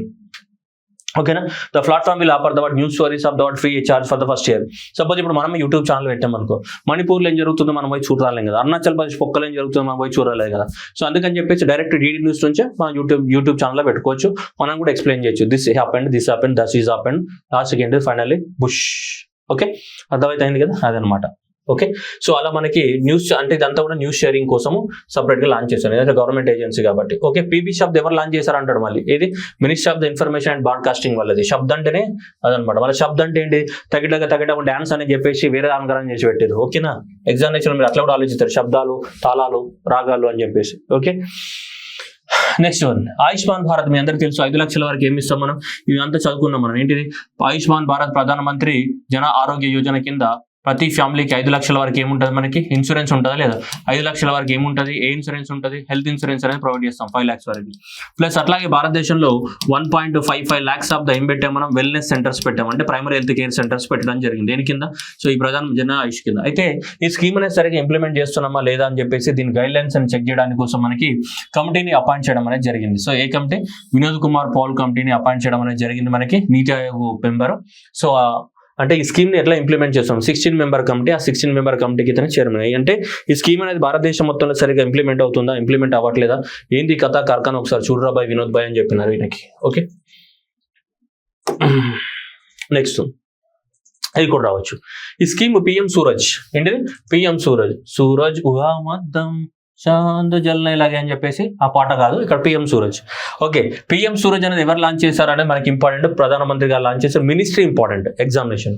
PM Suraj అంటే సూర్యుడు, మళ్ళీ నువ్వు వచ్చేసి ఇంటింటి మీద solar panels పెట్టుకోవడము, PM సూర్యోదయ యోజన, అక్కడికి పోయావు. నీ మనసంతా అక్కడనే ఉంటుంది, ఎప్పుడు మనసంతా అక్కడ కాదు, మనసంతా ఇక్కడ ఉండాలి, మనసంతా నువ్వే అని కాదు మళ్ళీ. ఓకేనా, సో కాబట్టి ఇక్కడ పిఎం సూరజ్ ఏదైతే ఉందో, సూర్యుడు కాదు సూరజ్ అది.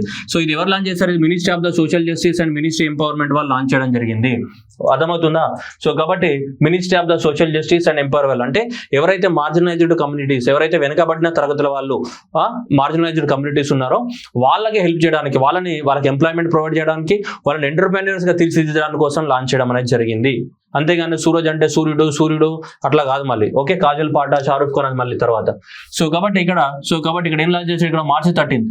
So March 13th of the 2024 ఏమన్నాడు, so prime minister Narendra Modi virtually launch the word PM Suraj అన్నాడు. పిఎం సూరజ్ పోర్టల్ లాంచ్ చేశారని చెప్తున్నాడు.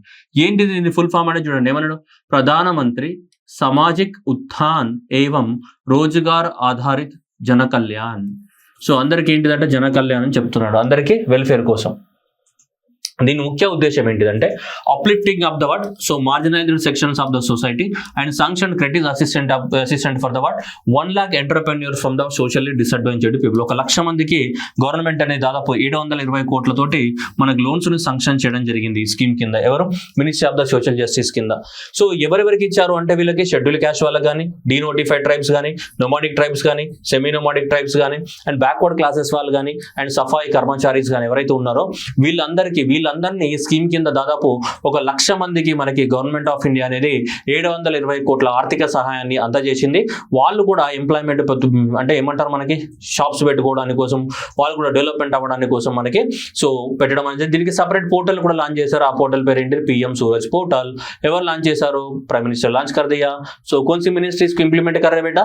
So ministry of the social justice and empowerment. అర్థమైందా? ఎగ్జామినేషన్ లో ఖచ్చితంగా నువ్వు అక్కడికి పోతావు, మళ్ళీ ministry of the new renewable energy అని పెట్టేస్తావు. Ministry of the new renewable అదే ప్రధానమంత్రి సూర్యోదయ యోజన. అర్థమైందా? సూర్యోదయ యోజన వేరు, సూరజ్ వేరు అని రెండు ఒకటి అనుకునే. Okay right. నెక్స్ట్ వన్ డిక్సీ. Okay, ministry of the electronics వాళ్ళు MIT కానీ, next national internet exchange of the India launch the word. So ఇది భాషా నెట్ పోర్టల్ ని లాంచ్ చేశారు. ఏమని? భాషా నెట్ పోర్టల్. ఈ భాషా నెట్ పోర్టల్ దేనికోసము అంటే చూడండి, to advance the vision of the word digital inclusion. ఏంటిది డిజిటల్ ఇన్క్లూజన్ అంటే మనకి చూద్దాం ఇప్పుడు. చూడండి ఇక్కడ చూడండి, భాషా నెట్ యొక్క ఆబ్జెక్టివ్ ఏంటిది అంటే చూడండి, to create the multilingual internet where local language website names and the email IDs work seamlessly everywhere. అర్థమైందా? ఇప్పుడు మన పల్లెటూళ్ళలో కానీ అక్కడిక్కడ ఏమంటే లోకల్ లాంగ్వేజ్ ఎవరికి రాదు, సరే మన ఇంగ్లీష్ లాంగ్వేజ్ రాదు. అలాంటప్పుడు మనకి లోకల్లోనే మీ ఈమెయిల్ ఐడీలు అవన్నీ పంపాలి అని అనుకుంటారు. లేకుంటే డొమైన్ నేమ్స్ ఉంటాయి కదా మనకి. ఇప్పుడు ఇట్లా ఉన్నాయి అనుకోండి. ఇప్పుడు డొమైన్ నేమ్స్ అంటే మనకి ఇప్పుడు సపోజ్ మనం ఇక్కడ భారత్ నెట్ అని పెట్టాము. ఇప్పుడు భారత్ డాట్ నెట్ అని ఇట్లా పెట్టావు. ఓకే, ఇలా డాట్ నెట్ అనేది దీన్ని ఏమంటావు? ఇట్లా డాట్ నెట్ అనేది డొమైన్ అంటావా లేదా? ఓకే, సో ఆంధ్రప్రదేశ్ APPSC.gov.in అని పెట్టావు. ఈ gov.in అనే దాన్ని ఏమంటావు? డొమైన్స్ అంటావు. సపోజ్ ఇప్పుడు ఈ డొమైన్స్ అనేవి తెలుగులో పెట్టాం అనుకో, వర్క్ అవుతాయా? చెప్పును. తెలుగులో చెప్తే వర్కౌట్ అవుతాయి, తెలుగులో పెడితే ఏం కావు. అందుకని చెప్పేసి సో ఈ ఆర్గనైజేషన్ నిక్సీ అనే ఆర్గనైజేషన్ ఏదైతే ఉందో, ఈ నిక్సీ అనే ఆర్గనైజేషన్ దీనికోసం వర్క్ చేస్తుంది. మన తెలుగులో కాదు, ఏ లోకల్ లాంగ్వేజ్ భాషలలో నువ్వు డొమైన్ నేమ్స్ పెట్టుకున్నా, ఏ లోకల్ భాషలలో నువ్వు ఈమెయిల్స్ పంపించుకున్నా అవి యాక్సెప్ట్ చేసి తీరాలి. అంటే డిజిటల్గా అందరిని ఏం చేయాలి? ఇన్క్లూడ్ చేయాలి. సో కాబట్టి లోకల్ లాంగ్వేజ్ని ప్రమోట్ చేయాలి. దేంట్లో? ఇంటర్నెట్లో. రివర్స్లో చెప్పాలంటే so that internet should follow the word local language also. Okay, so అదనమాట. సో దానికోసం క్రియేట్ చేయడం జరిగింది. ఇట్ ఈస్ ఏంటిది? మల్టీలింగ్యువల్. చూడండి, మల్టీలింగ్యువల్ ఏంటిది? Internet where local language of the word websites ని యాక్సెప్ట్ చేయడానికి కోసం. దానికోసం మనకి ministry of the information technology వాళ్ళు కానీ, అండ్ నెక్స్ట్ ఈ చిన్నటువంటి ఇది నిక్సీ కానీ ఏం చేశారు? ఈ భాషా నెట్ అనే పోర్టల్ ని లాంచ్ చేయడం జరిగింది. ఈ భాషా నెట్ అనే పోర్టల్ ఏం చేస్తుంది అంటే మనకి సో అవేర్నెస్ క్రియేట్ చేస్తుంది. దీనికి ఈ లోకల్ లాంగ్వేజ్ల పైన కూడా మీరు ఏం చేసుకోవచ్చు, ఏమైనా చేయడానికి అవకాశం ఉందని చెప్పేసి. అందుకోసము ఈ నిక్సీ అనేది so the event organiser by the word ministry of the word వీళ్ళు కానీ అండ్ నిక్సీ కానీ వీళ్ళిద్దరు కలిసి with the support of the word internet corporation of the assign names and numbers. ఈ ఐకాన్ ఉంది కదా, సో ఈ ఐకాన్ వల్లే మనకి ప్రపంచంలో ఏం అలో చేస్తారంటే వీళ్ళు డొమైన్ నేమ్స్ ఇస్తారు. .com, gov.in ఉంటాయి కదా, అవన్నీ వాళ్ళే అలో చేస్తారు అనమాట. అందుకోసం వీళ్ళందరూ కలిసి ఏం చేశారంటే గ్లోబల్ యూనివర్సల్ యాక్సెప్టెన్స్ డే అనేది లాంచ్ చేయడం జరిగింది.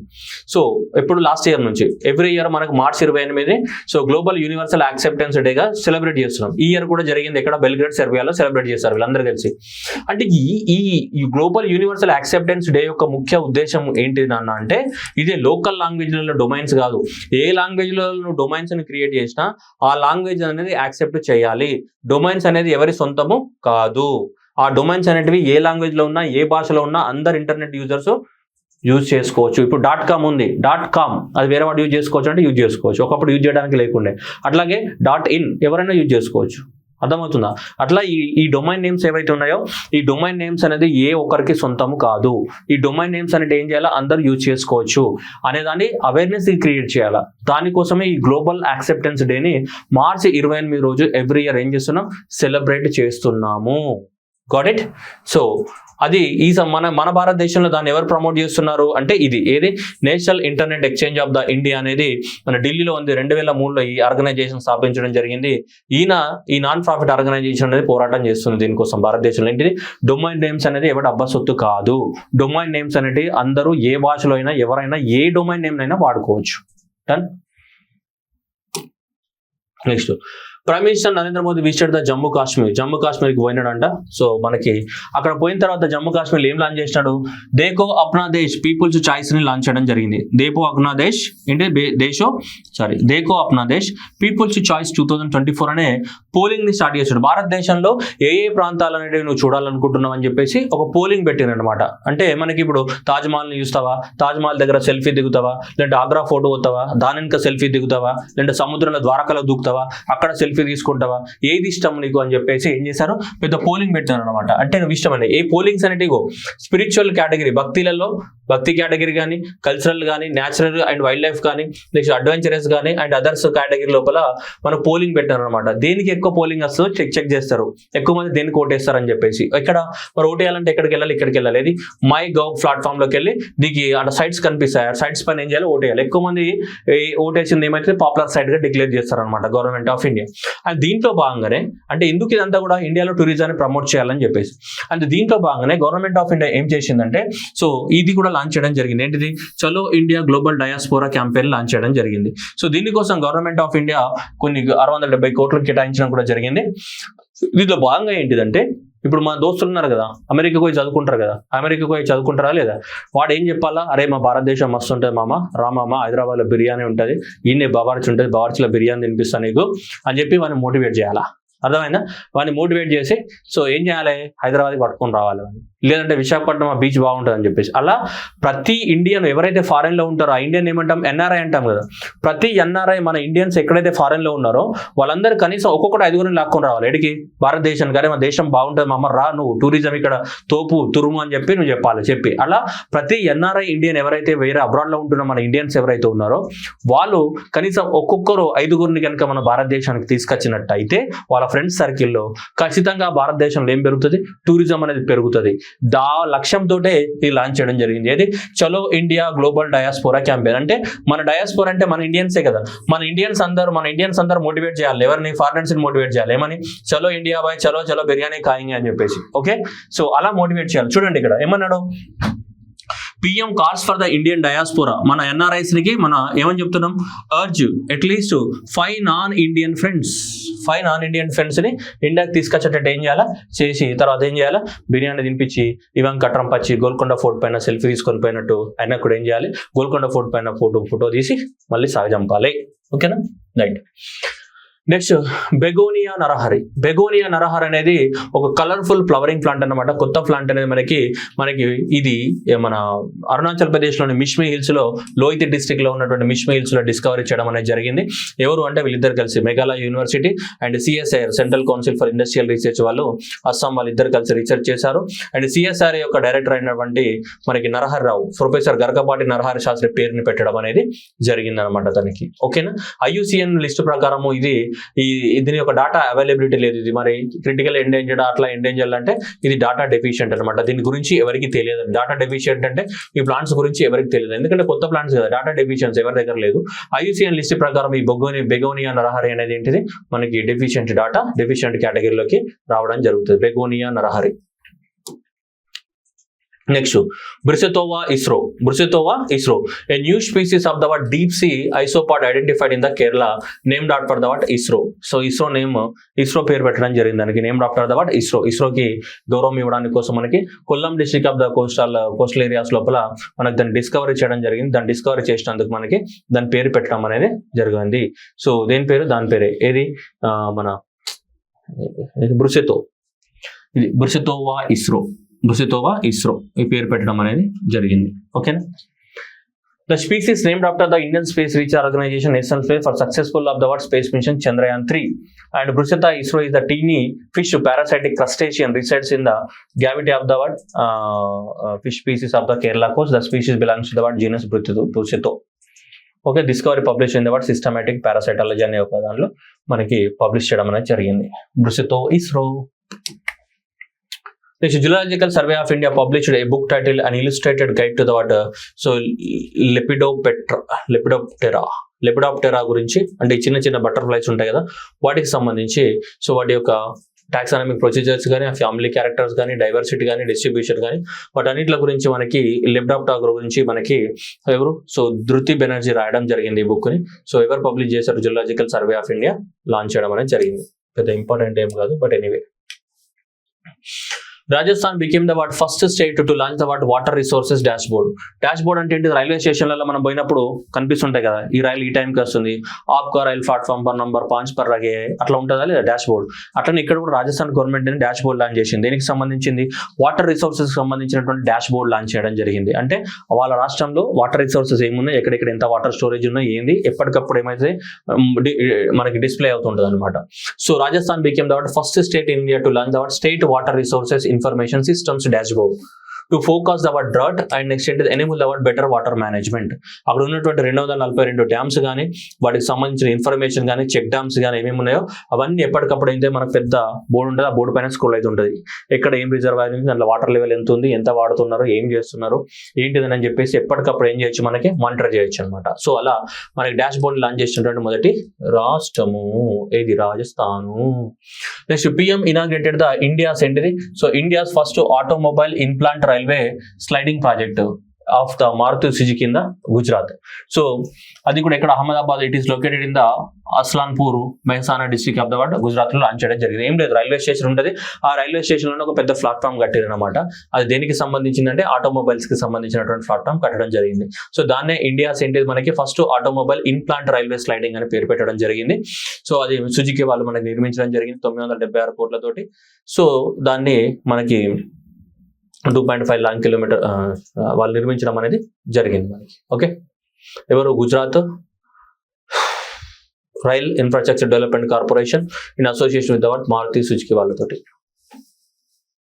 Next one, PM laid the foundation for the petrochemical complex in the Petronet in the LNG in the Gujarat. ఇక్కడ దహేజ్ గుజరాత్ లోపల మనకి 20,000 కోట్లతోటి మనకి ఈథేన్ కానీ ప్రొపేన్ ఫెసిలిటీస్ ని మనకి ethane, propane and hydrogen production and propylene, polypropylene ఇట్లాంటివన్నీ తయారు చేసే పెట్రోకెమికల్ కాంప్లెక్స్ ని మనకి లాంచ్ చేయడం జరిగింది. ఇక్కడ దహేజ్ గుజరాత్ లో లాంచ్ చేయడం జరిగింది నరేంద్ర మోదీ గారు.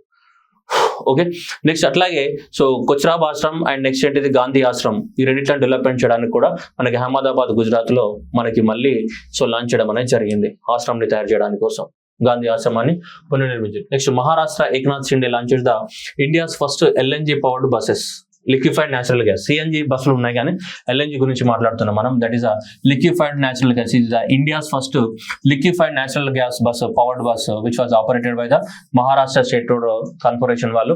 దాదాపు మహారాష్ట్రలో ఉన్నటువంటి 500 బస్సులు ఏవైతే ఉన్నాయో ఆ 500 బస్సులను రీప్లేస్ చేస్తూ మనకి ఈ ఎల్ఎన్జి ద్వారా నడవాలని చెప్పేసి మనకి టార్గెట్ గా పెట్టుకోవడం జరిగింది. దాంట్లో భాగంగా ఇది మహారాష్ట్రలో మొట్టమొదటిసారిగా లాంచ్ చేయడం జరిగింది. ఇది so inaugurated the first liquefied natural gas plant bus, LNG bus. Chhattisgarh chief minister Vishnudev launched the Krishak Unnati Yojana to provide the input assistance to the farmers primarily paddy cultivator during the event held Sarayu.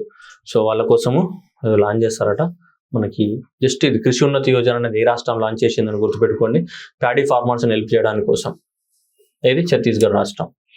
Next fourth Shanghai cooperation organisation startup held in the SCO. అంటే మీ అందరికి తెలుసు Shanghai cooperation organisation India, Pakistan, Uzbekistan, Kazakhstan, Tajikistan, Turkmenistan ఇవన్నీ ఉంటాయి. దాంట్లో మనకి Russia and China కూడా ఉంటాయి. మనకి 8 దేశాలు ఉంటాయి. సో షాంఘై కోఆపరేషన్ ఆర్గనైజేషన్ దాని హెడ్ క్వార్టర్ అనేది బీజింగ్ లో ఉంటుంది. సో ఈ షాంఘై కోఆపరేషన్ ఆర్గనైజేషన్ వాళ్ళ యొక్క మనకి ఏంటిది స్టార్ట్అప్, ఆ దేశంలో యొక్క ఏంటిది మనకి ఈ స్టార్ట్అప్ ఫోరం యొక్క మీటింగ్ అనేది జరిగింది. ఆ దేశంలో యొక్క ఏంటిది ఈ స్టార్ట్అప్ ఫోరమ్స్ యొక్క మీటింగ్ అనేది మనకి న్యూఢిల్లీలో జరగడం అనేది జరిగింది. Okay, next India Dominic republic was signed. So agreement అనేది సైన్ చేసుకోవడం అనేది జరిగింది. ఎందుకంటే for establishment of the joint and economic trade committee, 2 దేశాల మధ్యన ట్రేడ్ ని ఎక్కువ మొత్తంలో పెంచుకోవడానికి కోసము ఈ 2 దేశాల నుండి ఒక ఒప్పందాన్ని చేసుకోవడం అనేది జరిగింది. Next India and Brazil to hold our 2+2 defense and foreign ministers dialogue. So that is first 2+2 secretary level political dialogue అనేది జరిగింది. సో ఇండియా నుంచి మనకి వీళ్ళందరూ అటెండ్ అయ్యారు, బ్రెజిల్ నుంచి వీళ్ళందరూ అటెండ్ అయ్యారు, ఫారెన్ మినిస్టర్స్ డైలాగ్ అనమాట. సో ఇండియా బ్రెజిల్ ఎక్కడ జరిగింది? ఢిల్లీలో జరిగింది. మనకి ఏం లేదు, మాట్లాడుకుంటారు అంతే, ముచ్చట పెడతారు. తిన్నావా? బాగున్నావా? బాగుందా. ఏముంది మీ దేశంలో సమోసా బాగుందా? ఓకే బాగుంది. అట్లా so that is India Brazil ఏంటిది 2+2 ఏంటిది రెండు 2+2 అంటే ఎవరు ఇక్కడ టూ అంటే ఒక 2 ఎవరు డిఫెన్స్, ఇంకొక 2 అంటే ఎవరు ఫారెన్ మినిస్టర్స్ అనమాట. 2+2 dialogue. So India Brazil 2+2 dialogue ఎక్కడ జరిగింది మనకి ఢిల్లీలో జరగడం జరిగింది. డిఫెన్స్ గురించి కానీ వాటి గురించి కానీ ఏం చేస్తారు మాట్లాడుకుంటారు. Next approval of the what inter governmental framework agreement between the India and UAE. So India and UAE కలిసి ఒక అప్రూవల్ దీనికి ఒక అగ్రిమెంట్ కి సైన్ చేయడం జరిగింది. That is the inter governmental framework అన్న agreement. The agreement was signed on the February 13th of 2024. So between the republic of UAE and India. So the agreement aims is to operate దీని గురించి ఏది India middle east economic Europe corridor IMEC ఏదైతే ఉందో so ఈ iMac గురించి agreement అనేది clear గా sign చేయడం అనేది జరిగింది. ఓకేనా.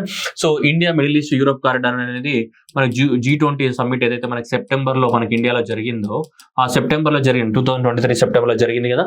సో అప్పుడు లాంచ్ చేయడం అనేది జరిగింది మనకి దేన్ని. So India middle east Europe corridor. ఓకేనా. సో ది సపరేట్ మనకి video available in the YouTube.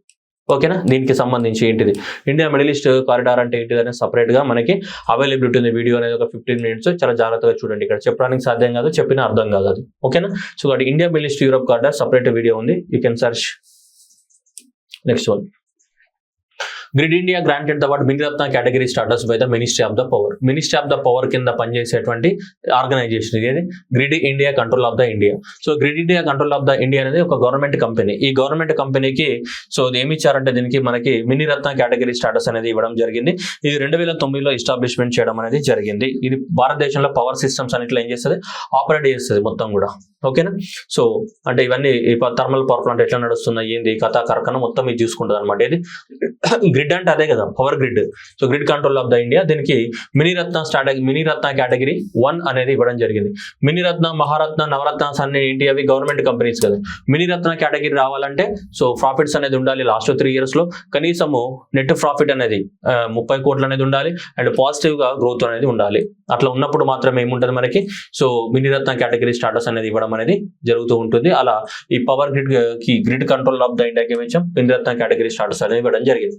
Naveen Patnaik opens the what India's first indoor athletic in Bhopal. Okay. Bhopal Madhya Pradesh కదా, ఇది మన భువనేశ్వర్. సో భువనేశ్వర్ లో మనకి ఓపెన్ చేయడం జరిగింది.